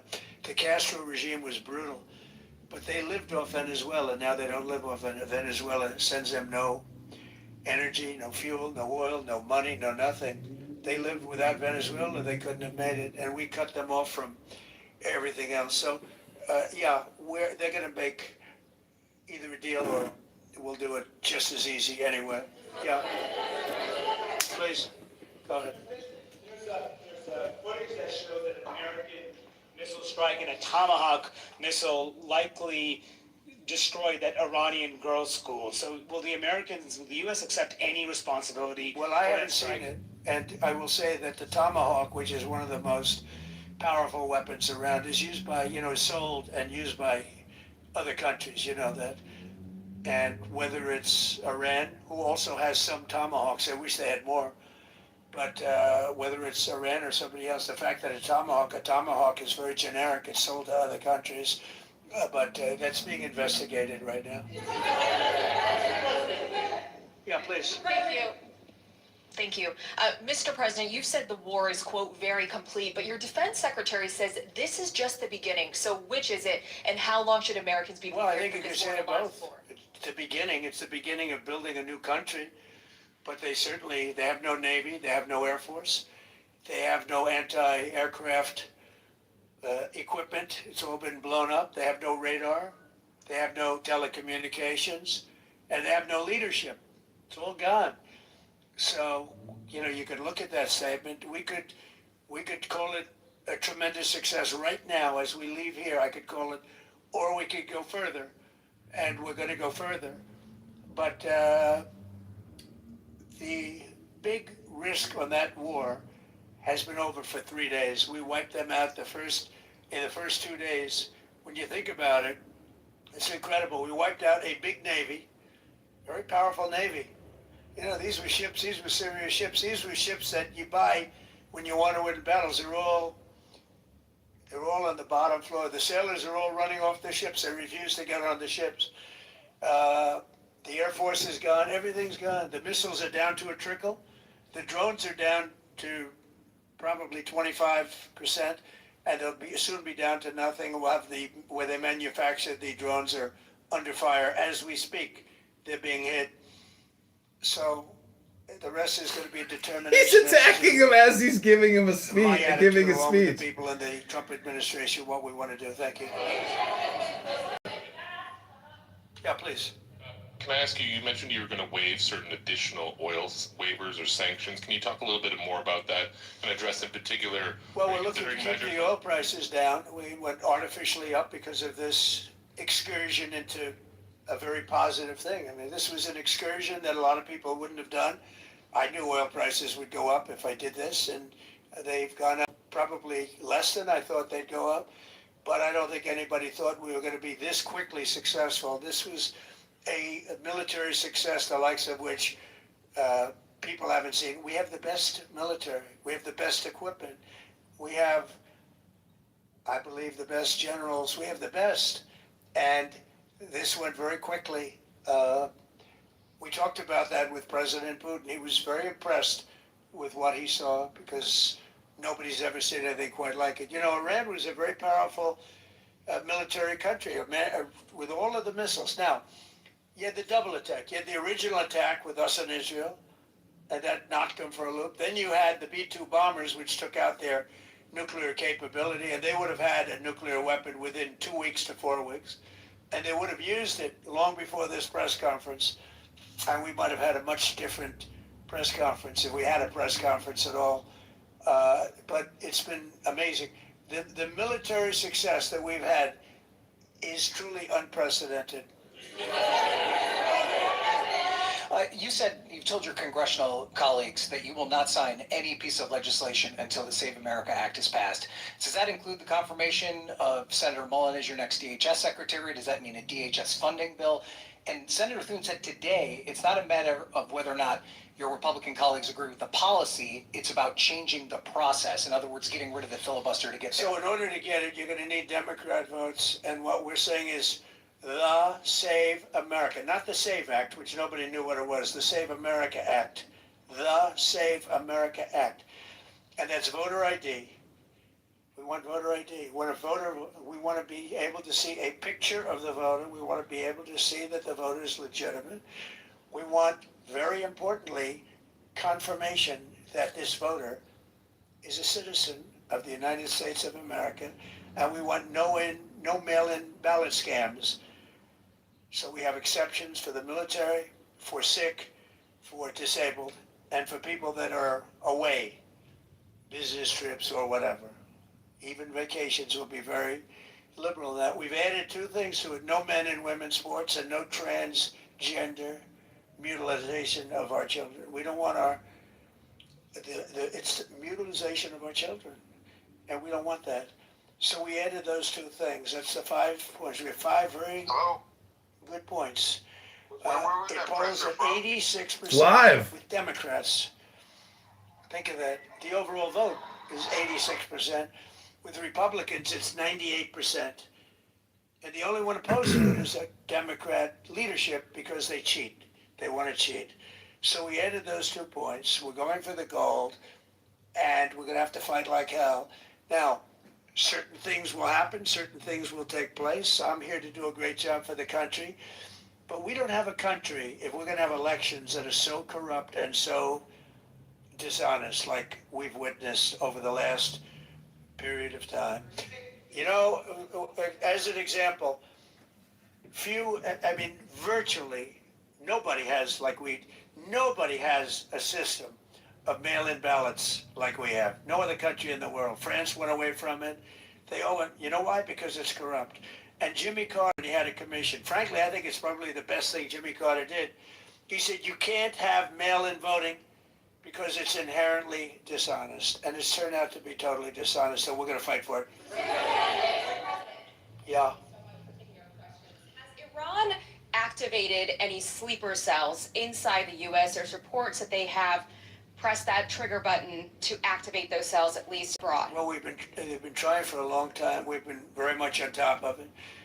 One of the things we have to do is get the Democrats to stop the Democrat shutdown, because as you know, the apparatus that looks into that, Schumer and the Democrats have shut it down, which tells you they probably hate our country a lot. But the Democrats have to open that up. But we've got very, very good intelligence into that. We know a lot of different things that have happened that have been very bad. A lot of them came in during the Biden open border period, but we have them under, we've got them We're watching every single one of them. Yeah, we know a lot about them. The biggest problem we have is the Democrat shutdown. We know a lot about them, but the shutdown doesn't allow us to do what we have to do. Leader, do you have to take him out? Does he have a target on his back? You mean the new supreme leader? You mean the son? How can there be an Iran? Well, I don't want to say that, but you know, I was disappointed because we think it's going to lead to just more of the same problem for the country. So I was disappointed to see their choice. Thank you, sir. You've said you have someone in mind to be the new Iranian leadership, if not the Ayatollah's son. What are you looking for in that person? Are you looking at someone internal, given that you just said that their leadership has been I like the decimated, idea of, internal and eternal, come to think of it. But I like the idea of internal because it works well. I mean, I think we've proven that so far in Venezuela. We have a woman, Delcy, who has been, president of the country, very respected, she's doing a great job. And it's, no disruption. We had, as you remember, Iraq, where everybody got fired. The military got fired, the police got fired, the politicians got fired. There was nobody. And you know what they turned into? ISIS. And we don't want that. We don't want that. So I would like to see people that are inside go. Now they talk about the son of the Shah. They talk about other people. But, hasn't been there in many, many years. We have a formula that's been very good so far, and I think it'll continue to be good. The relationship is extraordinary with Venezuela, smart country. 100 million barrels of oil is right now in Houston being taken care of and made so beautiful. And you have to see this at work. They have, it's brought to the refineries. It's being refined in Houston, which is made exactly for that product. And so far, but it's 100 million barrels of oil, and now they have another 100 million barrels coming. And it's like a partnership. We're getting along so well with them. It's great for Venezuela, and it's great for the United States. Yeah, please go ahead. Mr. President, you just suggested that Iran somehow got its hands on a tomahawk and bombed its own elementary school on the first day of the war. But you're the only person in your government saying this. Even your defense secretary wouldn't say that when he was asked, standing over your shoulder on your plane on Saturday. Why are you the only person saying this? Because I just don't know enough about it. I think it's something that I was told is under investigation. But tomahawks are used by others, numerous other nations have tomahawks. They buy them from us. But I will certainly, whatever the report shows, I'm willing to live with that report. Yeah, please. You said earlier that we've already won in many ways, but we haven't won enough. What do you consider enough? What's your baseline? Where they're not going to be starting the following day to develop a nuclear weapon. Where they'll look at that man and some other people from the administration and say, all right, we're not going to do it. They were not willing to say that. And when Steve called up and he said that to me, I said, well, here we go. Let's do it the hard way. But the hard way, I think, is probably the easy way. When basically I can see that they will no longer have any capacity whatsoever for a very long period of time of developing weaponry that could be used against the United States, Israel, or any of our allies. We have great allies in the Middle East, great countries that are allies. And they were staying out of it until they got hit. Legislation about to be voted on threatens home and auto insurance as you know it, with fewer coverage options. Hit them. If I didn't hit them first, they were going to hit our allies first. I believe, upon information and belief, but I believe that he was going to, they were going to take over the Middle East. They were looking to take over the Middle East. Now, had Operation Midnight Hammer not taken place, that was definite, because they would have had a nuclear weapon within a matter of weeks. But that took place. That was a setback. But look at the number of missiles they were able to buy and make over the last 6 months. And those missiles were aimed at various countries. Now, when you look at over 1,000 missiles shot at like UAE, they were looking to take over the Middle East. We got there first. lucky. I'll tell you what, the Middle East and those countries, very rich countries, are very lucky that I was president instead of somebody else.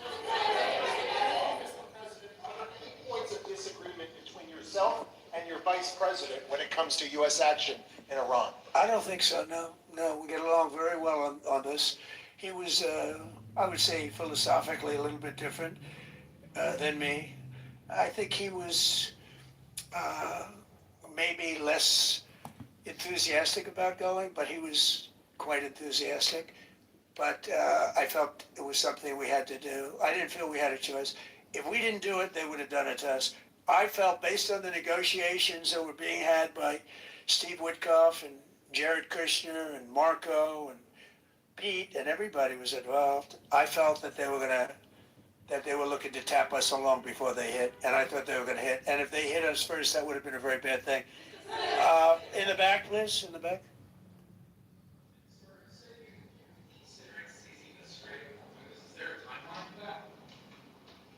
About the strait, you mean? Yeah, well, I want to keep it open. I want to keep it good.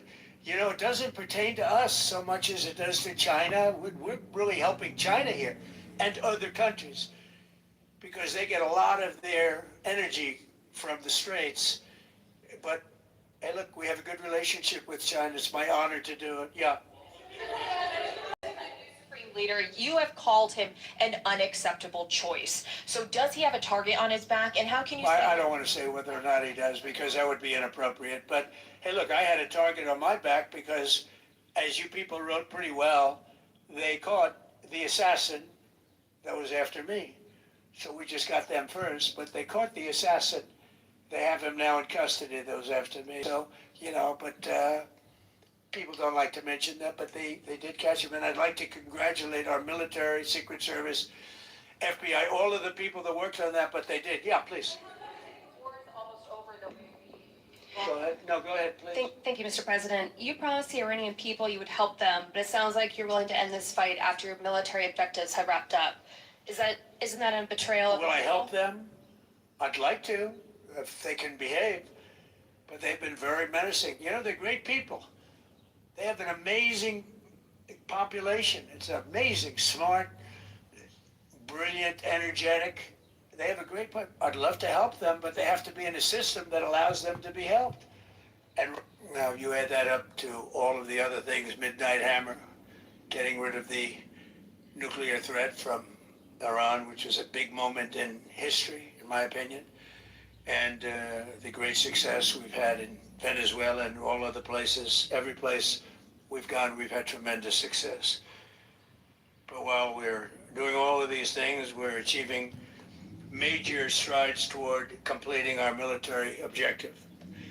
And some people could say they're pretty well complete. We wiped every single There was a force skip there. I'm not I'm not out sure if it's still the live feed, but most of Iran's naval power has been yeah, sunk. It's on the bottom of the sea. I think we somehow lost the live. Let me see if there's another one.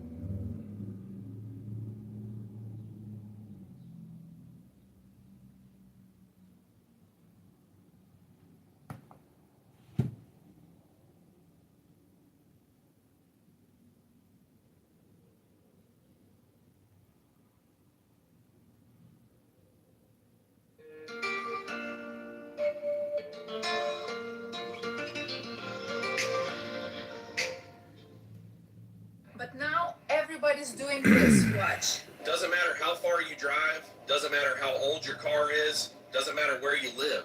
For full coverage as low as $37 a month, all you... What happened during his nomination? What happened to you? I'm telling you, people that were not for him, senators, friends of mine, sir, I don't think you're doing the right thing. Now they're calling me up. What a choice.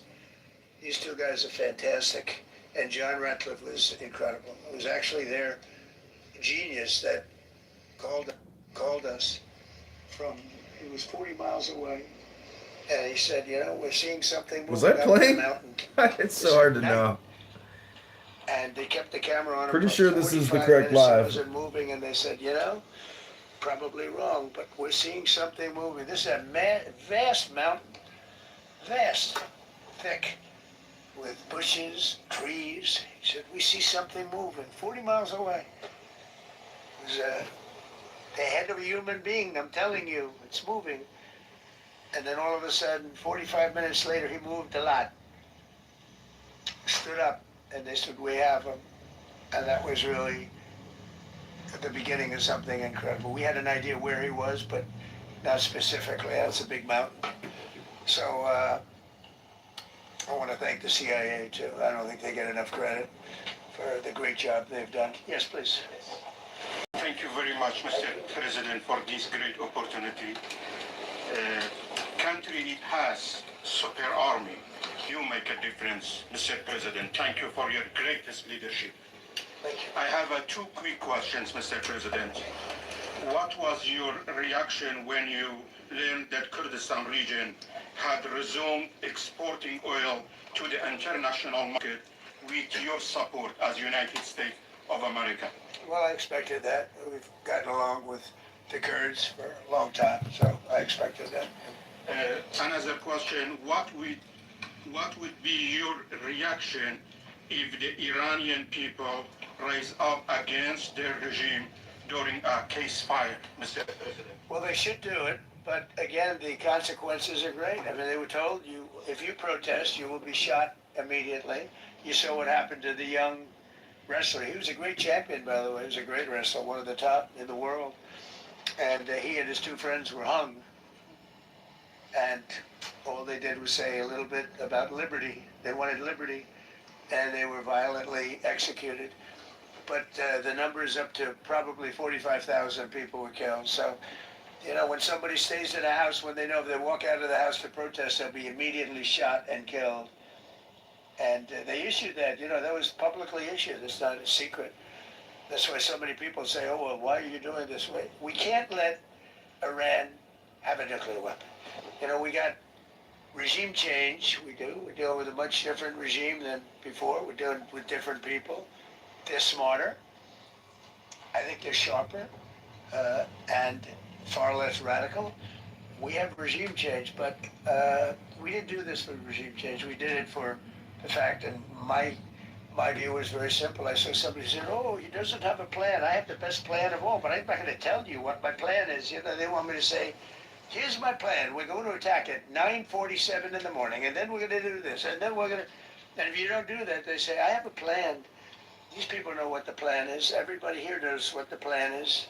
But it's very unfair to say, because I don't mind being insulted. I've been insulted for many years by the fake news, but you can't... It's so bad for people that are so... You just saw two great, and John Ratcliffe, three unbelievable people. They have a plan. Every single thing has been thought out by all of us. But I can't reveal the plan to the media. So, but we're just thrilled by the success of this operation. Yes, please. Thank you, Mr. President. You said Iranians would be mad if you stopped these attacks, but why would they want you to blow up their infrastructure, to cut off their power? Wouldn't that be punishing Iranians for the actions of the regime? They would be willing to, and it's suffering, they would be willing to suffer that in order to have freedom. The Iranians have, and we've had numerous intercepts. Please keep bombing. Bombs that are dropping near their homes. Please keep bombing. Do it. And these are people that are living where the bombs are exploding. And when we leave and we're not hitting those areas, they're saying, please come back, come back, come back. These are the people. I don't know what they do. All I can tell you is they want freedom. They have lived in a world that you know nothing about. It's a violent, horrible world where if you protest, you are shot. Remember the great woman protests where they had 400,000, 500,000 women, and they were all enthused and they were going to protest, and everybody said, oh, the regime's going to come to an end. And then all of a sudden, boom, boom, 5, 6 different areas. A woman would go down right between the eyes. They had snipers. They had 5 snipers. That's all it took. And those 400,000 or 500,000 women said, oh my God, what's that? Oh, look over there, what's that? A woman shot right between the eyes. And after 5 or 6 of them go down, then you start hearing the purr through the vast number of people. And then they said, oh my God, who would do that? And they're incredible people, but they've lived so horribly. They've lived so horribly. You know, Iran was a great country if you go back 25 years ago or so. The Persian people, they're incredible, smart, brilliant actually. And I know so many. I know coming from New York, originally I know so many people from Iran. They're incredible people, incredible energy and very, very brilliant.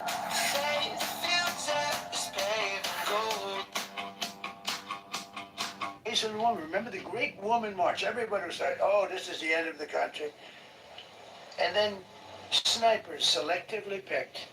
Every single one was shot right between the eyes from a long distance. They were on top of buildings.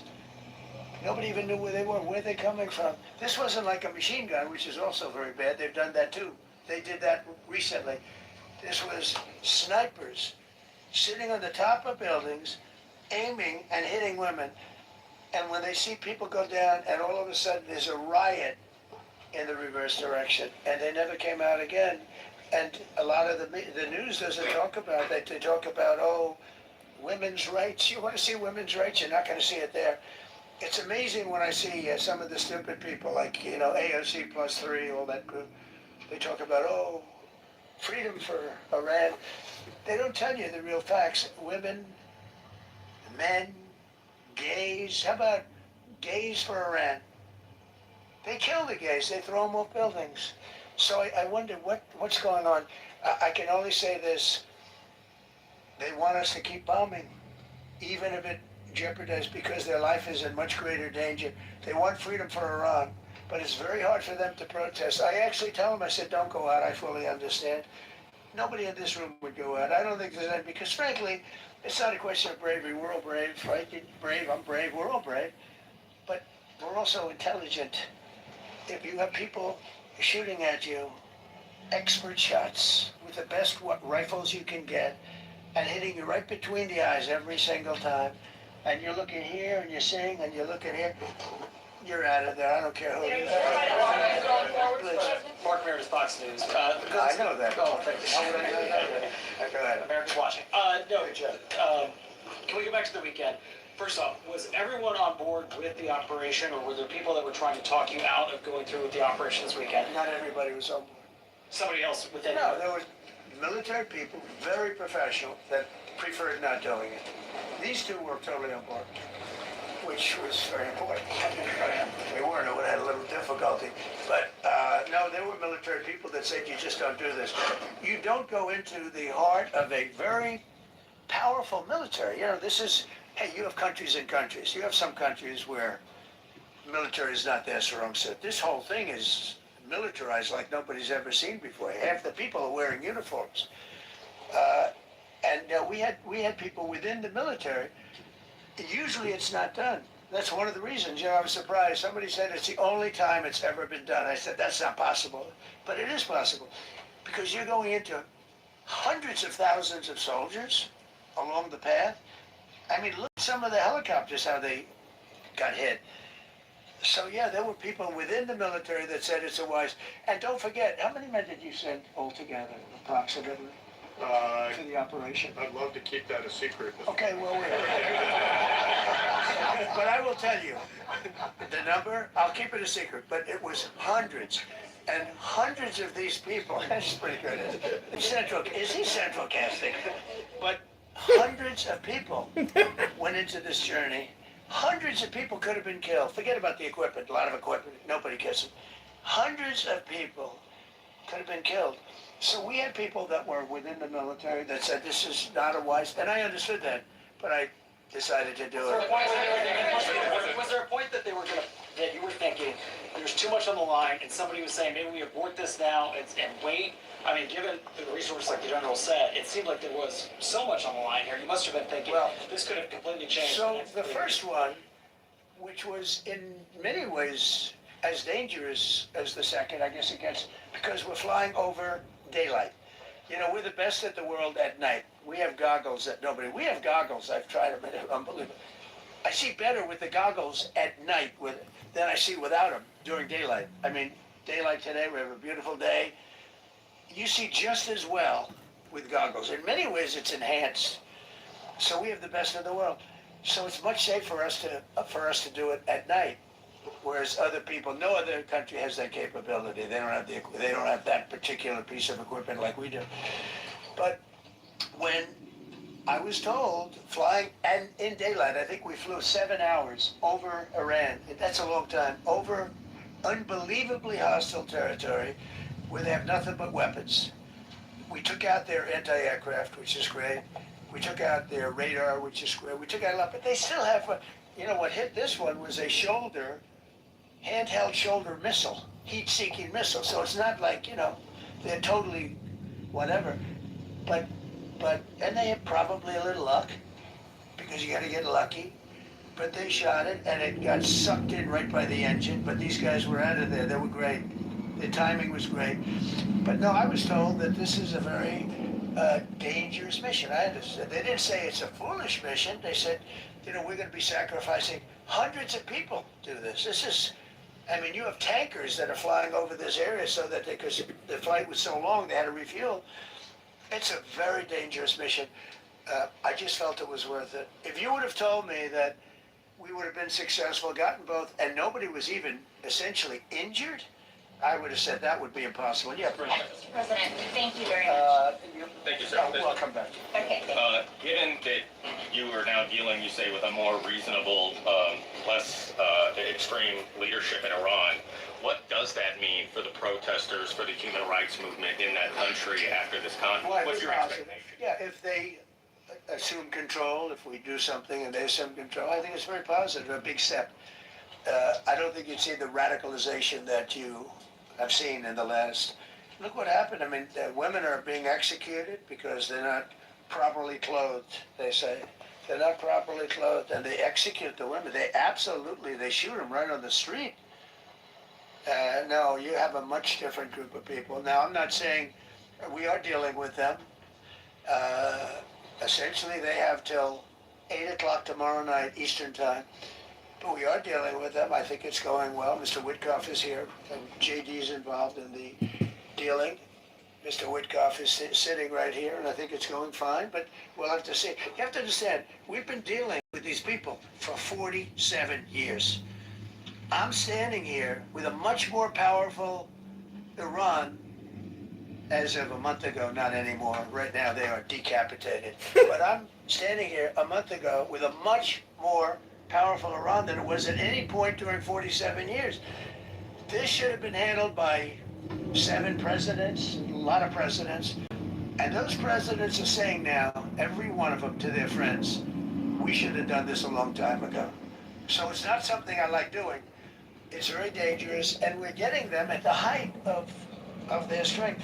If I didn't terminate the Barack Hussein Obama Iran nuclear deal, they would have had don't forget, that was a path to a nuclear weapon. Remember this. He chose Iran over Israel, pure and simple. How Israel can vote for a Democrat is, if you're Jewish in New York City or any place else in this country, and how you can vote for a Democrat is unbelievable, because he chose Iran, a very hostile Iran. Remember when he filled up a 757 with cash, billions of dollars of cash, and he sent it over to them. Then they gave them tens of billions of dollars. He chose Iran over Israel, and really the Arab world, if you look, because, the other, Saudi Arabia, Qatar, UAE, you take a look. I can add Kuwait, and I can add Bahrain, and you can add others. He chose such an unlikely candidate. Nobody could believe it. Frankly, if you're going to choose between Iraq and Iran, he should have befriended Iraq. He went in the exact opposite direction of all thinking, and he made a terrible mistake. But that was a road to a nuclear weapon. Here's to time out on the water, to living your best life while enjoying the lake. Deal. Countries don't do 10-year deals. Countries do hundreds of years. You don't do a 10-year deal. For a country, this isn't, you're a landlord, you're renting a store on a certain street, and you give somebody a 5-year or a 10-year lease. This is a country. It was a short-term deal. It was ready to expire. I terminated it before it expired. Took a lot of heat, and it was one of the best things I ever did because he would have had a nuclear weapon. Then he would have had another nuclear weapon. Had those beautiful B-2 bombers not gone in 8 months ago and obliterated that site. And by the way, the word is obliteration. CNN said, well, maybe it wasn't complete. It was so complete that they still haven't been able to get it. It was obliteration. But if we didn't hit them, that was a courageous decision too, because we had all those planes flying in at night with very little cover, unbelievable stealth planes, and they were able to do their job.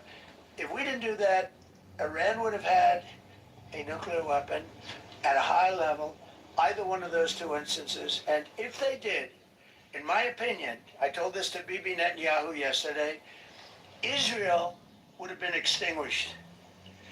Large portions of the Middle East would have been extinguished, whether it's Saudi Arabia, Qatar, UAE, or others. And you saw that with thousands of missiles raining down upon them. They didn't think they were going to be hit. They thought they'd be watching us fight. And all of a sudden, UAE got hit by 1,500 missiles. He would have taken them out also. And they were powerful. If I didn't come along and terminate the Obama deal, which was terrible. The Iran nuclear deal was a road to a nuclear weapon, a big one, unlimited, legally. I terminated it without even much thought. It was so easy. I terminated that, and then the B-2 bombers. And I did one other thing. I had killed Qassem Soleimani, who was an evil genius. And the reason I did it, I heard he was going to knock out 5 of our military bases.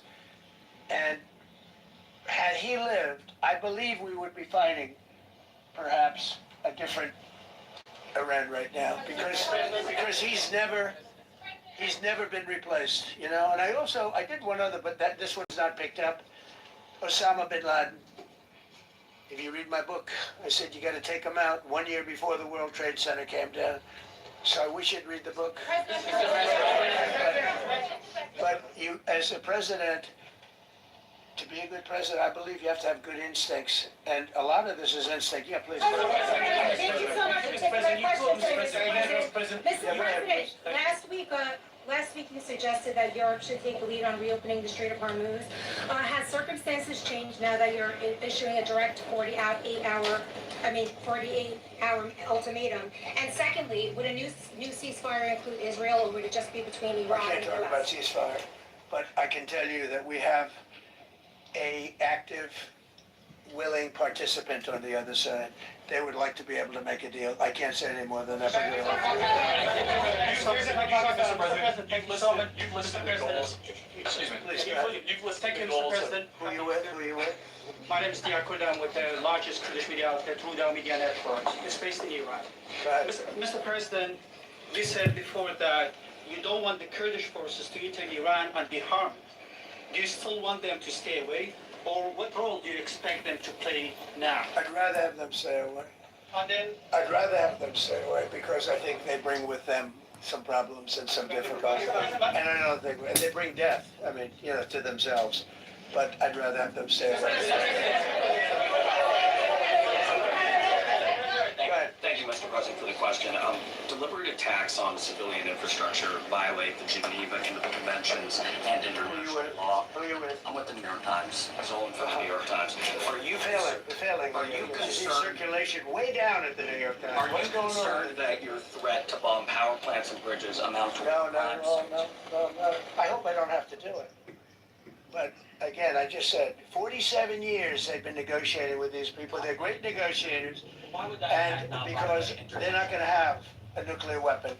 And if somebody that takes my place someday is weak and ineffective, which possibly that will happen because we had numerous presidents that were weak, ineffective, and afraid of Iran, we're never going to let Iran have a nuclear weapon. And if you think it's okay for people that are sick of mind, that are tough, smart, and sick, really sick, from a policy standpoint, from any which way you want to say, mentally, these are disturbed people. If you think I'm going to allow them, and powerful and rich, to have a nuclear weapon, you can tell your friends at the New York Times, Not going to happen. It means violating international law. You no longer have credibility, the New York Times, because the New York Times said, oh, Trump won't win the election, and I won in a landslide. I won every swing state. New York Times said, oh, Trump won't win the election. New York Times has no credibility. The credibility they have is it used to be all the news that's fit to print. The old gray lady, it was great, but they're running on past fumes, and you can't keep doing that. You have to be able to give the correct news, and people like you, who I know, are fake. You're fake. Go ahead, please. Your messaging on the war has moved from the war is coming to an end to war going to be bombing Iran to the Stone Ages. And we've heard a range of those kind of messages. So which is it? Are you winding this down? Or are you escalating? I can't tell you. I don't know. I can't tell you. Depends what they do. This is a critical period. They have a period of, well, till tomorrow at 8 o'clock. I gave them an extension. They asked for an extension of 7 days, right? I said, Steve, give them 10 days. 10 days is up actually today, so I gave them 11, I guess indirectly. I thought it was inappropriate the day after Easter. I want to be a nice person. They have till tomorrow. Now we'll see what happens. I can tell you they're negotiating, we think, in good faith. We're going to find out. We're getting the help of some incredible countries that want this to be ended because it affects them also. A lot of people are affected by this, but we're giving them till tomorrow, 8 o'clock Eastern time, and after that, they're going to have no bridges, they're going to have no power plants. Stone Ages, yeah. Stone Ages. CNN fake news. Are you willing to make a deal that does not include reopening the Strait of Hormuz, or is that now a top priority? I would say it's a very big priority because, see, that's one thing that's a little different than other than we can bomb the hell out of them, we can knock them out for a little. But to close the strait, all you need is one terrorist that somehow has a truck loaded with, because you can carry them in trucks, large trucks, a water mine, drop them in the water, and now you tell people that own ships that cost $1 billion to don't worry about the mine. You can do that even just by saying we put mines in the water. So it's not like the rest. We can knock out their military. We already have. We've knocked out their Navy. We've knocked out their Air Force completely. We've knocked out 158 ships in 3 days. We've knocked out even their mine droppers. They don't have any mine droppers anymore, but they put them on other boats, so they could drop them. I'm not even sure they have any mines there, by the way. I'm not sure. I'm personally, they say there might be 8. I don't know. I think there might be none because they're very good bullshit artists. That's why for 47 years they've been bullshitting other presidents, and they haven't done the job. And people are living in hell. You live in that country, they're living in hell. No, I think that 47 years of this stuff is long enough. They're at the weakest point they've ever been. They have no Navy, they have no air. Most of my income comes from my freelance work, which ranges from $1 to $2 a month. And my other half, content creation, ranges. Communication. In fact, the biggest problem we have in our negotiation is that they can't communicate. I said to Steve, what are they saying? Sir, they can't communicate. They have no method of communication. So we're communicating like they used to communicate 2,000 years ago with children, bringing a note back and forth. They have no communication. But all I want to see is I want to have a safe world. And you're not going to have a safe world. Israel will be gone. The Middle East will be gone. And then they're coming for Europe. And I have to tell you, I'm very disappointed in NATO. Very. I think that NATO, I think it's a mark on NATO that will never disappear. Never disappear in my mind. You know, they're coming to see me on Wednesday. They're going to say, oh, we'll do this, we'll do that. Now they all of a sudden want to send things, you know. But they said it loud and clear at the beginning when I spoke to UK of all. I would have said they would have been there first because they're the oldest. And I say, yeah, I'd love to have a little help. He said, no, sir, we'd rather wait till you win. I said, I don't need help till we win. They have 2 old broken aircraft carriers, barely work. I said, I guess we can use them. Who the hell knows? I called the general. He didn't even want them. He said, we don't really need them. We got the SS Abraham Lincoln, sir. We don't need them. Do you know, we have, in terms of technology, We had one day 101 missiles going at 2,700 miles an hour aimed at the Abraham Lincoln. 101 missiles. Out of 101 missiles, 101 missiles were shot down. Unbelievable technology. 10 years ago, 5 years ago, I don't know if that would have been possible, but 10 years ago that wouldn't have been possible. 101 missiles heading to a ship that's not that far off the coast. And out of the 101 missiles, we shut down all 101. We have weaponry. The Patriots are unbelievable. We have weaponry that's unbelievable, yeah. Go ahead, please. Thank you, Mr. President. You said earlier today during the egg roll that you would like to take Iran's oil, but Americans want U.S. forces home. Correct. What's that trade-off? If I had my choice, yeah. Because I'm a businessman first. With Venezuela, as you know, the war was over in about 45 minutes. And we have great people running Venezuela, very good people. I mean, the relationship is good. And we are a partner with Venezuela. And we've taken hundreds of millions of barrels, hundreds of millions. Over 100 million barrels already is in Houston, refined and out. And paid for that war many, many times over. Many times. You know, the old days, to the victim. Okay? You know that. To the winner belong the spoils. Go the spoils. And I've said, why don't we use it? To the victor, go the spoils. And we don't have that. We haven't had that in this country probably in 100 years, because even the Second World War, you look at the Second World War, we didn't have it with the Second World War. We helped rebuild all those countries. We rebuilt Germany. How about Germany telling us that, well, it's not their war. We had nothing to do with it. They wanted me to go and tell them everything I was doing. We didn't know anything about it. Well, if I would have told them, they would have leaked it, and we wouldn't have been nearly as successful, possibly, right? But to the victor belong the spoils. So we haven't heard that in, I think, maybe hundreds of years. Now with Venezuela, and we, just so you understand, the people of Venezuela, they say if I ran for president of Venezuela, I'm polling higher than anybody has ever polled in Venezuela. So after I'm finished with this, I can go to Venezuela. I will quickly learn Spanish. It won't take too long. I'm good at language. And I will go to Venezuela. I'm going to run for president. But we're very happy with the president-elect that we have right now, the people that are running it. If you remember Bush with Iraq, they fired the generals, they fired the police, they fired the people that worked in their equivalent of the White House. They fired everybody. And you know what they had? They had a mess. And you know what happened? ISIS formed. Those generals and those soldiers got together. The police got together. They all got together. They formed ISIS. Not going to happen with us.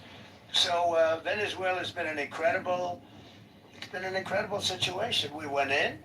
We were very successful. Military power like nobody's ever seen. The general, Venezuelan general, said, I was on that site. I said, I've never seen ferocity like that. I've been doing this for 40 years. He said, I've never seen it. They hit us from 17 different, they were all set. They saw that big, beautiful aircraft carrier, the Ford in that case, and planes were pouring off it at 1 o'clock in the morning. So typically when you see that late at night, you know, you could be in trouble, right? And we were all ready. They had their equipment. It was Russian. And they had Chinese equipment. It was all set. They were going to give us a fight. He said, and then they came, and they came at speeds like we've never seen. And they came at 17 different angles. The general and his people, that was a lot of angles. They hit him from every angle. He said, we knew it was over in 3 minutes. We were waiting for them. Their equipment didn't work. And there's a reason it didn't work. Someday we'll explain that to people. They pressed the button, nothing happened. They pressed it again and again, nothing happened. And he said, we knew this whole thing was over in 3 minutes. We've never seen any, he used the word ferocity. The ferocity of these planes from 17 different angles, and it was over. They went inside, and remember, that was on a military base with thousands of soldiers. And those soldiers looked and they said, get the hell out of here. Thousands. We didn't have thousands. We had like 200 people. So we have a great military. And I'll tell you what, somehow this rescue captured the world's attention, more so than normally. You're talking about 2 people. But this rescue captured the world's attention. But we did it in Venezuela. That was amazing. And now we have a very bad man in prison and going to trial. I mean, he released, aside from the drugs, which he was terrible, Maduro released hundreds of thousands of people from jails into our country. Drug dealers, murderers, the worst people in the world were released into our country because we had a stupid president who probably didn't know, and we had a border czar who never went to the border and never once called our great border patrol agents, right? Not once, Kamala. She never called the border patrol. She never said, how we doing? I used to call the border patrol guys every day. You can ask them, Paul, ask any one of them. Brandon, ask them all the time. How are we doing? How are we doing? And we now, I'm proud to say, have a totally sealed border. 9 months, nobody is coming through our border. And nobody even tries because they know they're not going to get through. So we don't have caravans anymore. So maybe 1 or 2 more and we'll be done. Mr. President, are you allowed to, or are you willing to end this conflict with Iran charging tolls for passage through the strait? Us charging tolls? Iran. What about us charging tolls? Is that something you're considering? I'd rather do that than let them have them run. Why shouldn't we? We're the winner. We won. Okay. They are militarily defeated. The only thing they have is the psychology of, oh, we're going to drop a couple of mines in the water, all right? No, we have a concept where we'll charge tolls, okay? I thought you meant us. Your question would have been more accurate if you said us. Go ahead. So just to clarify, in order for Iran to successfully meet your deadline tomorrow, do they have to make a deal, open the strait, or both? We have to have a deal that's acceptable to me. And part of that deal is going to be, we want free traffic of oil and everything else. Thank you very much. You said glory be to God in this conflict. Do you believe that God supports the United States' actions in this I do, because God is good, because God is good, and God wants to see people taken care of. God doesn't like what's happening. I don't like, you have to dad greatly. Is that easier to do as a billionaire? We max out our credit cards. People say, oh boy, they're so tough. I don't like seeing people killed. I've ended 8 wars. Nobody's ever done it. The person who won the Nobel Prize came to me and said, you deserve the Nobel Prize. She announced that. When they announced, they said, goes to Maria. She's a great person, really a good person. She said, no, this is ridiculous. They gave me the Nobel Prize. President Trump ended 8 wars. I could go over every one of them, including India and Pakistan, where the Prime Minister of Pakistan said, President Trump saved from 30 to 50 million lives. That makes me much happier than what we're doing right now. That makes me much happier. We have 1 more to end, by the way.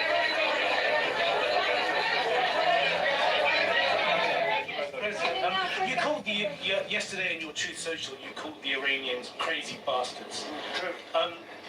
What is your response to critics who say that... I don't care about critics. What is your response to critics who say that it's your mental health that should perhaps be examined as this war continues? I haven't heard that. But if that's the case, you're going to have more people like me, because our country was being ripped off on trade, on everything, for many years until I came along. So if that's the case, you're going to have more people. Dasha, go ahead. You said that very little is off limits in Iran as far as targeting, including power plants, bridges, you mentioned those. Very little is off limits. Are there certain kinds of civilian targets, though? I'm thinking I don't want to tell you that. I don't want to tell you that. We have a plan, because of the power of our military, where every bridge in Iran will be decimated by 12 o'clock tomorrow night, where every power plant in Iran will be out of business, burning, exploding, and never to be used again. I mean, complete demolition by 12 o'clock. And it'll happen over a period of 4 hours if we wanted to. We don't want that to happen. If I ever do this again, that's going to be the head of my Joint Chiefs of Staff. And we worked it that way, didn't we? It's amazing. He took out ISIS. We defeated ISIS in 4 weeks. I was told it would take 4 years. I flew to Iraq to find out with the greatest equipment in the world, why would it take 4 years? And he told me, sir, it won't. It'll take 4 weeks and you'll have time left over. And that's exactly what happened. So he's great. And Pete, all I can say is that he was treated very unfairly. And now those same people that treated him unfairly, that fought against him, they called me up and said, what a great choice he was. I said, well, what happened during his nomination? What happened to you? I'm telling you, people that were not for him, senators, friends of mine, sir, I don't think you're doing the right thing. Now they're calling me up. What a choice. These two guys are fantastic. And John Ratcliffe was incredible. It was actually their genius that called us from, he was 40 miles away. And he said, you know, we're seeing something moving up in the mountain. This is at night. And they kept the camera on him for 45 minutes. It wasn't moving. I think it's And they said, looping. you know, probably wrong, but we're seeing something moving. This. I think it looped. Anyways, I think that pretty much concludes it because he said he was only going to do 1 or 2 more questions. Any thoughts, opinions, comments, questions, ideas, or opinions? Now is your time to be heard. Raise your hand. Hello. I'm not happy, John. You're not happy? I'm not happy. Well, you have to have faith and let it go. Well, Trump has already, as he said, he's destroyed their navy. He's destroyed their missile capacity. He has beat them up so badly. But the problem is they can't communicate because they're operating off of 7th century communication networks, having little children pass notes to the fucking intelligence that's running the network. So we have a failure to communicate. Yeah, what's the deal, though? The deal, tomorrow, 8 a.m. If they don't comply, they don't come back into compliance, he's sending them back to the Stone Age. That means Compliance means what? Opening the strait? compliance means whatever compliance means to Trump. That's what it means. He said it. I don't get it. So what are we getting? Well, you just heard him say that back in the day, we would get the money, we would get the oil. To the victor goes the spoils. To the victor goes the spoils. What do we get from Iran in that deal? What are we getting? It's undefined. What? It's not definable. It's just not. You dropped out. What did you say? I said it's undefined and undefinable, that the fog of war and the gray zone is where it's at. So we beat them up a little bit, and now we're back to the status quo ante with them weaker. That's what we get. No, and I just got done talking to someone who's not on social media. We were talking about Iran, and basically what he was saying is, she said, you know, all the people who make these comments about what Trump's doing about Iran, they're not thinking logically. Because I just want to know, what are we getting from it? Let me get it out. Let me get it out. Well, no, I don't want to hear about your friend. Let me get it out. Listen, do me a favor, Chris. Start with the answer, then we can hear your story. Why can't I finish? I wasn't even going to be that long. It's all right. Are we getting anything from Iran? Oh my God! Can you be quiet? Can you answer the question? I'm answering it, and you won't be quiet. Stop whining. You sound like a little girl. What are we getting from Iran? You won't be quiet. What are we getting from Iran? Again, Christian. This is the problem. Christian, no, not what the problem is. What are we getting? This is the problem with a lot of people inside the country. Christian, I'm not asking you what the problem is with the country. I'm asking you what we're getting. What are you really for? I have a greenback too. That's awesome. What are we getting from Iran? Can you shut up? No, I can't shut up. What are we getting from Iran? Oh my God. Let me know when he's done talking. Oh my God. And I will talk Okay. once he's If done you have, talking. if you have an answer, just do me a favor. I have an answer. You won't shut up. No, it's not me. It's you. What are we You getting? won't shut up. Thank You think what you're saying Okay. is... All right. Thank you. You think what you're saying No, is I so want to know the important answer that to you the won't question. shut up. No, I want to know the answer. See, these types of folks who shouldn't talk about Iran. Let me keep it You simple don't know how for to you. shut up. Let me keep it simple for you. Are we getting anything from Iran? Yes or no? Thank you. Are we? No answer. Okay. I'll take that as a no. I'll wait until you shut up. It's okay. It's okay. You have your chance. If you decide to change your mind, please let us know. Arash, welcome to the States. How you doing? What's up, y'all? How you doing? Arash. How you doing? Arash. Everybody What are we good? getting from Iran, Arash? Happy Memorial Day. Yeah, it's not Memorial Day yet. What are we Almost. getting? It's the Memorial Weekend, bro. What are we getting from Iran, Arash? I don't know why you're so aggressive. I don't know. I don't know why. I'm not fucking. I don't live in Iran. So you don't know either, right? I do know, Okay. but Okay, what's your tell us. situation? Tell us, what is it?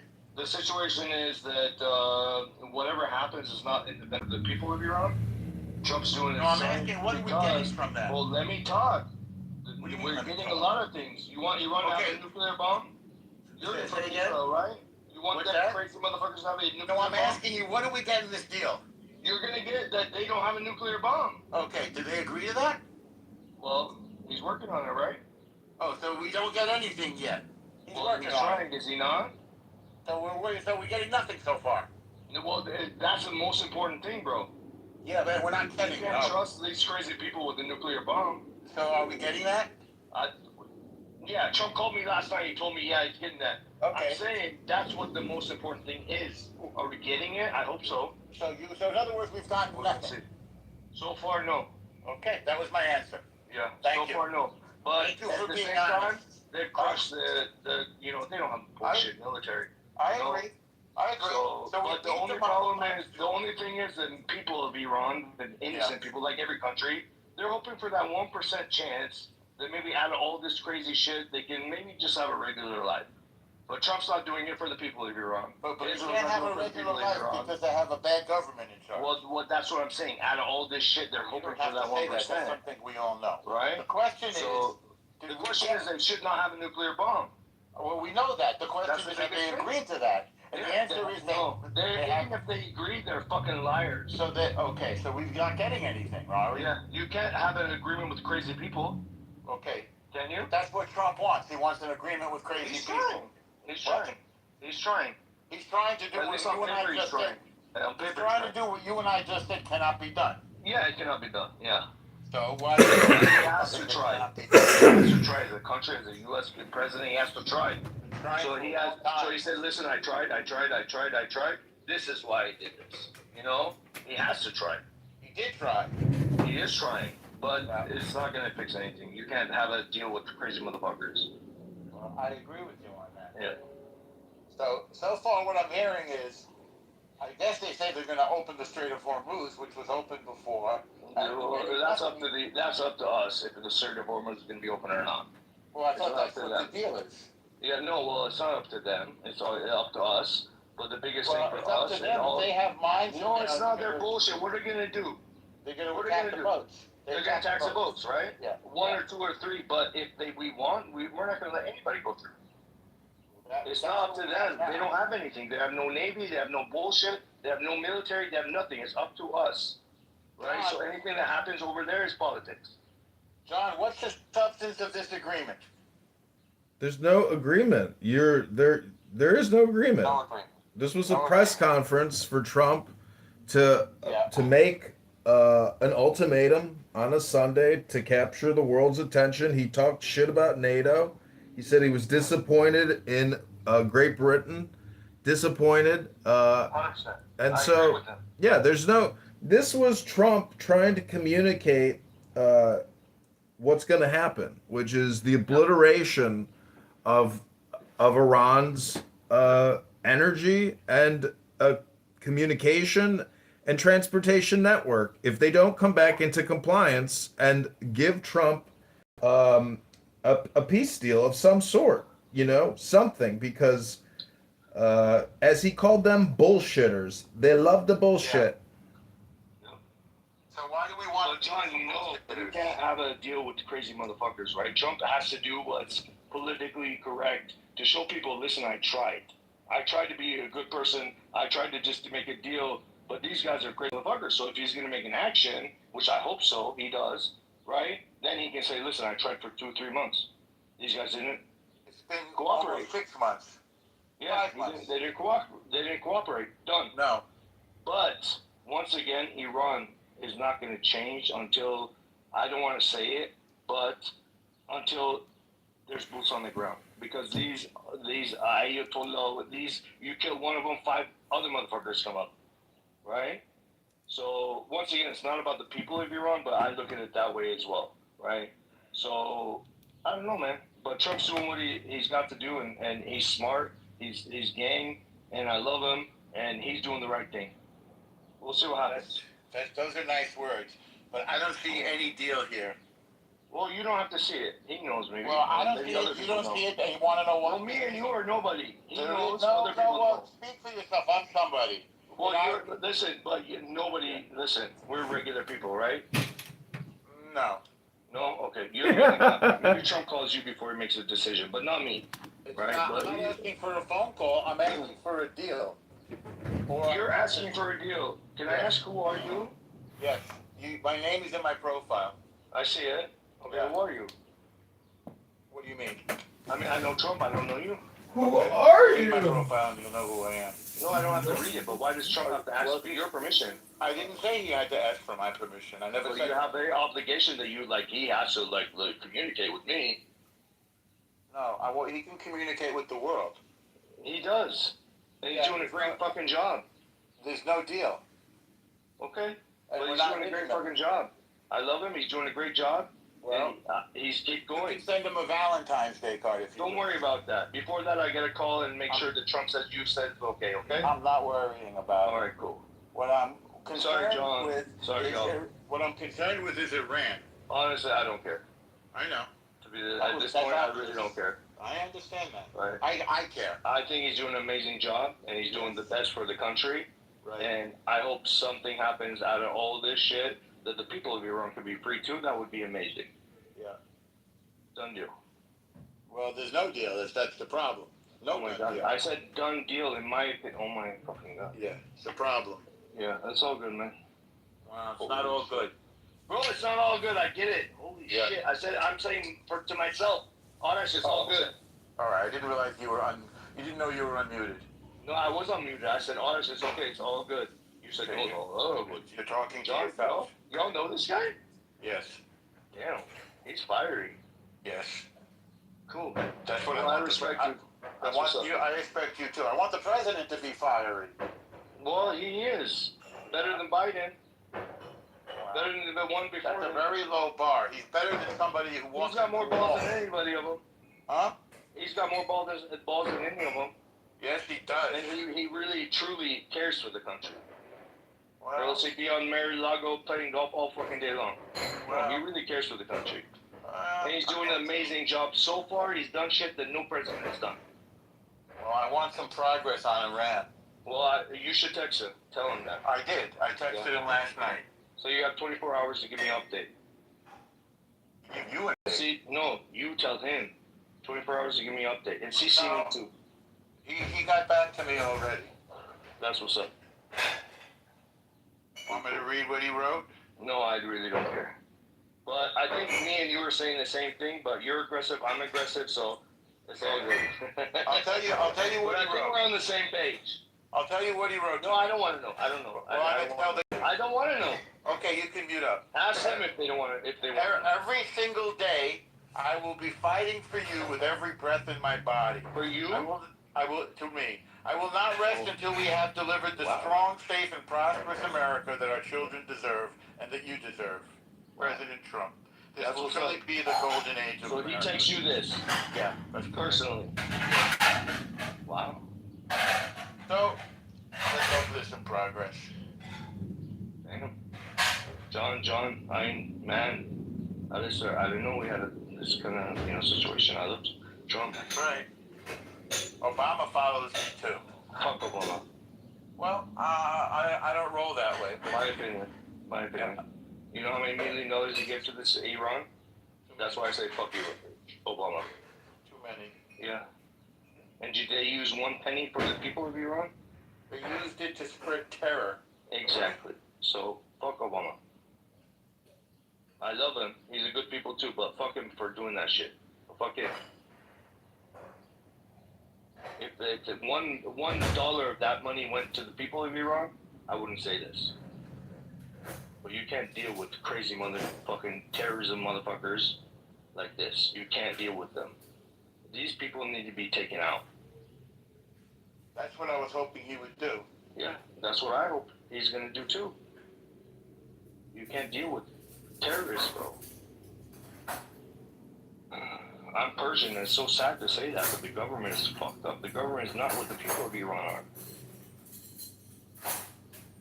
The people of Iran are amazing, educated, fun, loyal, hospitable. But these government, you just use the Quran, the Islam shit, in their own benefit. You know, the Islam says, oh, you're 9 years old, it's okay. They do whatever the fuck they want. Yeah, he said he has Their kids come to Canada, they go to Swiss, they go party all day long. He said Trump says he has a formula, and his formula, he believes that an internal promotion, the same way you run a corporation, do you bring in an outside executive consultant, or do you bring in somebody from the inside that knows the culture, knows the organization for 10, 20 years? So that's what he's referring to, is that this blustering threat may emerge. He's not happy with the Ayatollah's clone, in the same way that Pyongyang clones his child. The next thing you know, you get the same spitting branded image. He's not happy with that, but 100%. We'll see what happens. So the people of Iran, inside and outside of Iran, they're calling one person's name, right? I'm not saying he's good. I'm not saying he's bad. We have a lot of amazing Persian people inside of Iran. They could be amazing presidents or whatever, right? But the people of Iran are calling one person, which is the Shah's son. Okay? That's the only name. They're not calling my name. They're not calling El's name. They're not calling John. Yeah, we get it. We understand. We understand how branding and marketing and all these things work. But again, no, it's not branding. Yeah, he's got a brand. The Shah of Iran has name brand recognition. He's a name. Listen, his dad spoke 20 languages. He flew jets. He was educated. He went to France. These mullahs, they don't even know how to speak one language, right? These guys were with class. They had respect. They had learned. They had education. They had, in the world, they're very respected. Okay, I'm not saying he was good or bad.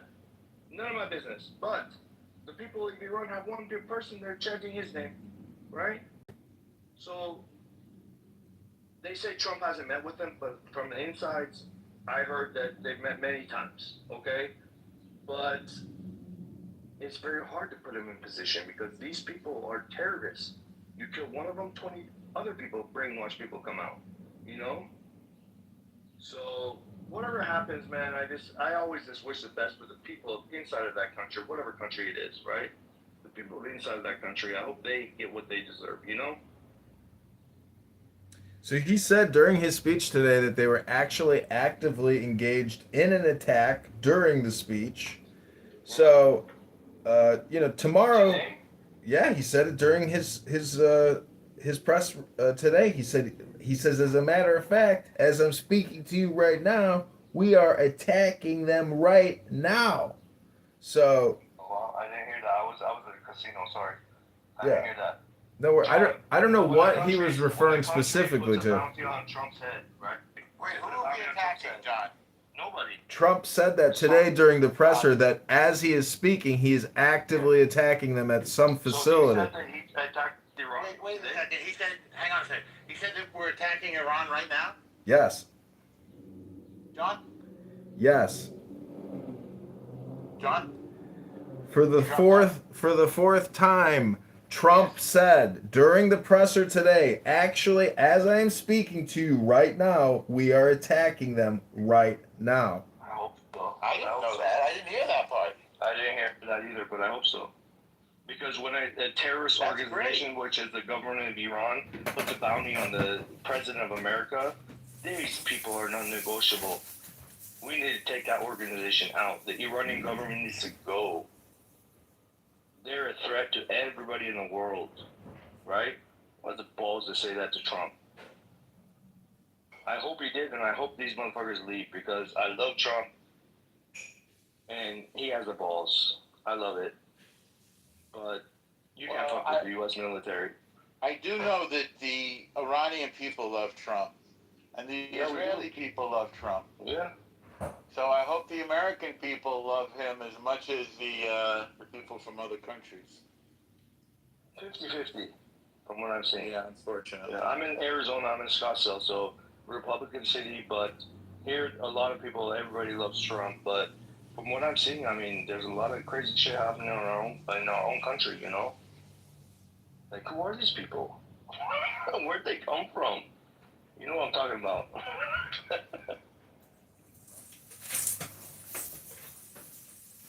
But man, I hope what John heard is a fact, and I hope he takes these motherfuckers out. I love fucking Trump. He's doing the best for the country, and I really feel he's doing it from the bottom of his heart. He doesn't need the money or anything. He's doing it. So I hope he's right.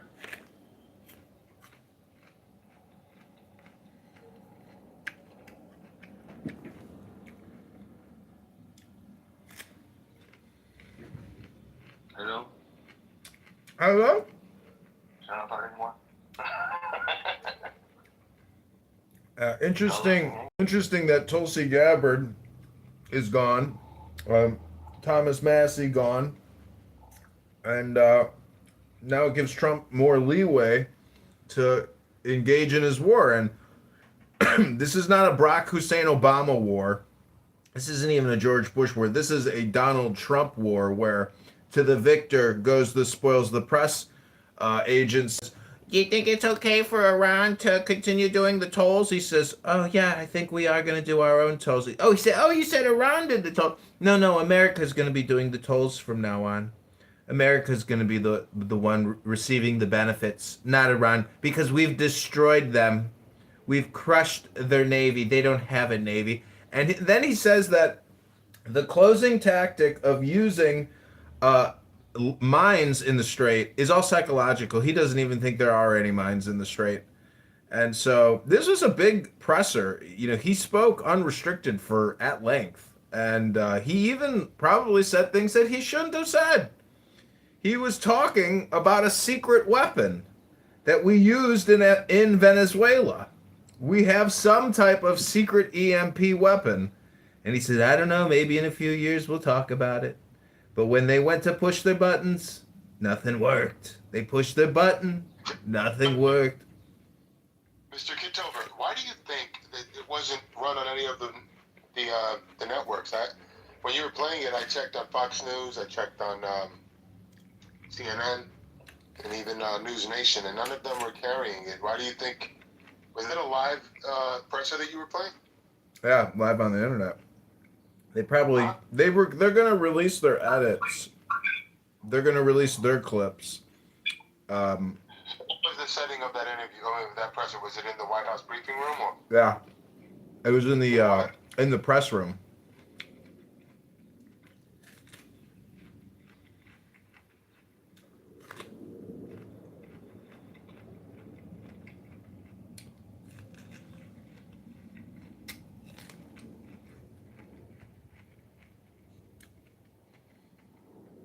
I had no idea that this press event was even happening until that guy Joe Hero. I said, what are you doing today? And he goes, I'm watching Trump do a live press conference right now. I said, really?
this room active? Hello? Yeah, we're bombing Iran. We're bombing Iran right now?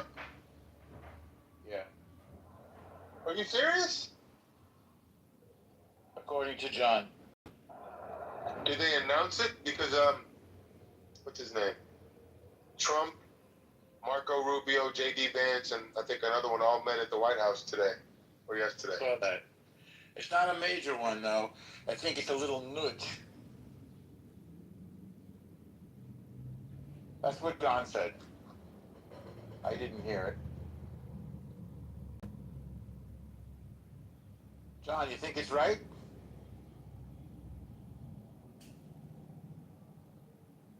John?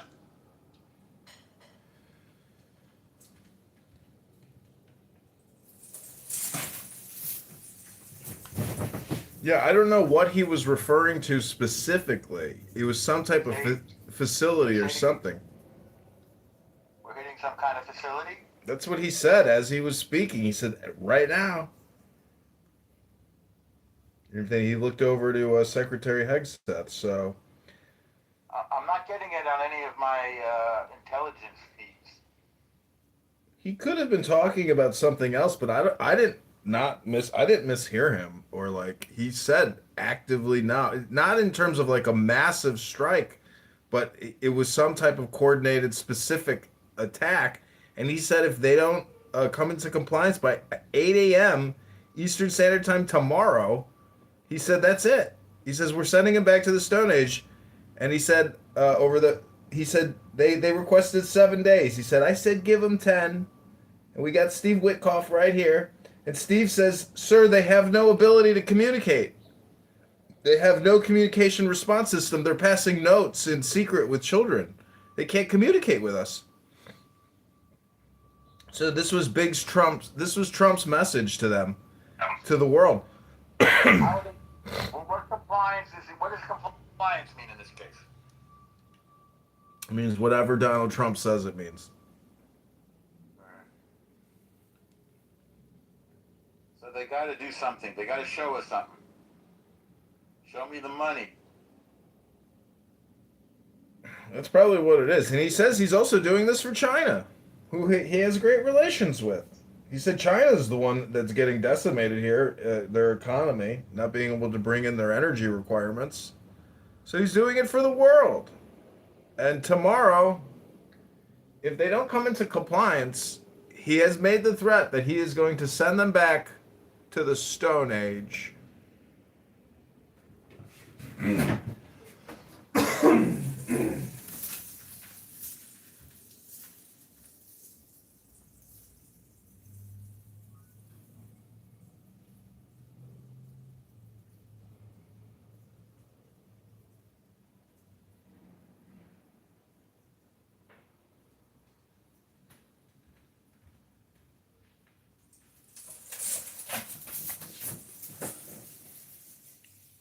He also said that the USS Abraham Lincoln had hundreds and hundreds and hundreds of rockets shot at it, and the technology on the ship is so advanced they were able to eliminate 100% of all incoming rocket strikes. He says that type of technology was never available just up 10 years ago. He criticized Obama to a very high degree. This was a lot of information that came out with, today with this presser. And I clipped it. It's on all my YouTube accounts. And the comments are FDT. FDT. FDT. That's what Trump has a way of triggering people. It's unbelievable. That is true. He's the rage baiter in chief. Yep. He just, today is a difficult day for many, many people. And, it's a you problem because, as Trump said, 7 presidents have kicked this can down the road, and Trump is not a can kicker. He's a project manager. He's a construction manager. He's he understands timelines, and as you heard, he speaks like a developer. Oh, we're 7 weeks ahead of schedule. Excellent. Now we have 4 more additional weeks to do this and do. The man is your worst enemy. He is the destroyer of your union. Oh, you want to take it a day at a time, huh? Well, DJT does not sleep. DJT is a very hardworking, well-organized person. And guess what? The New York Times calls him out on his mental health. And he says, well, I haven't heard that one yet. So he's not easily rage baited himself. And he frames everything in terms of his political victory. It's just incredible to watch him speak because it is like a clubhouse room. That is his clubhouse life. That is his house. That is his room. And he brings the people in. And it's just like a clubhouse room. And people respect him. And when he's speaking, nobody interrupts him. It's just incredible to watch him communicate.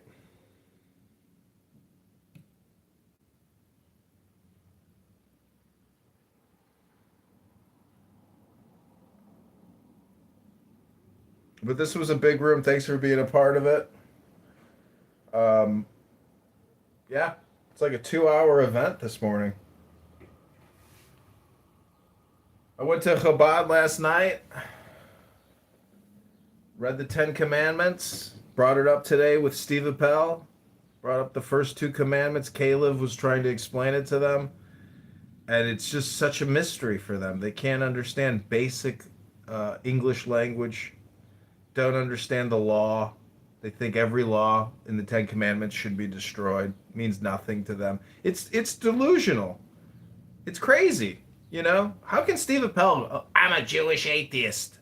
Next time you go to your Chabad, ask your rabbi. Is it a contradiction? Are there Jewish atheists? He'll say, yes, of course there. Steve Appel is such a schmuck. And, I like him still, but I'm just saying that if you don't like the book club and you don't want to pick up a book and have some fun, well, you're a boring person. Atheists are just boring. They refuse to use the technology of language to engage in playful fun. Not, I can understand the criticism of, violent genocide and wars, but, people are boring, El Normo. And as somebody who has made a lot of content, a lot of scripts, don't they understand how it all works? Are they? Is it just because they've never actually engaged in the creative process full cycle? Clubhouse is the limited experiment attempt of some people to create a show. Ask the atheist. I guess that's what's happening here. But he doesn't even have a YouTube channel. Hello?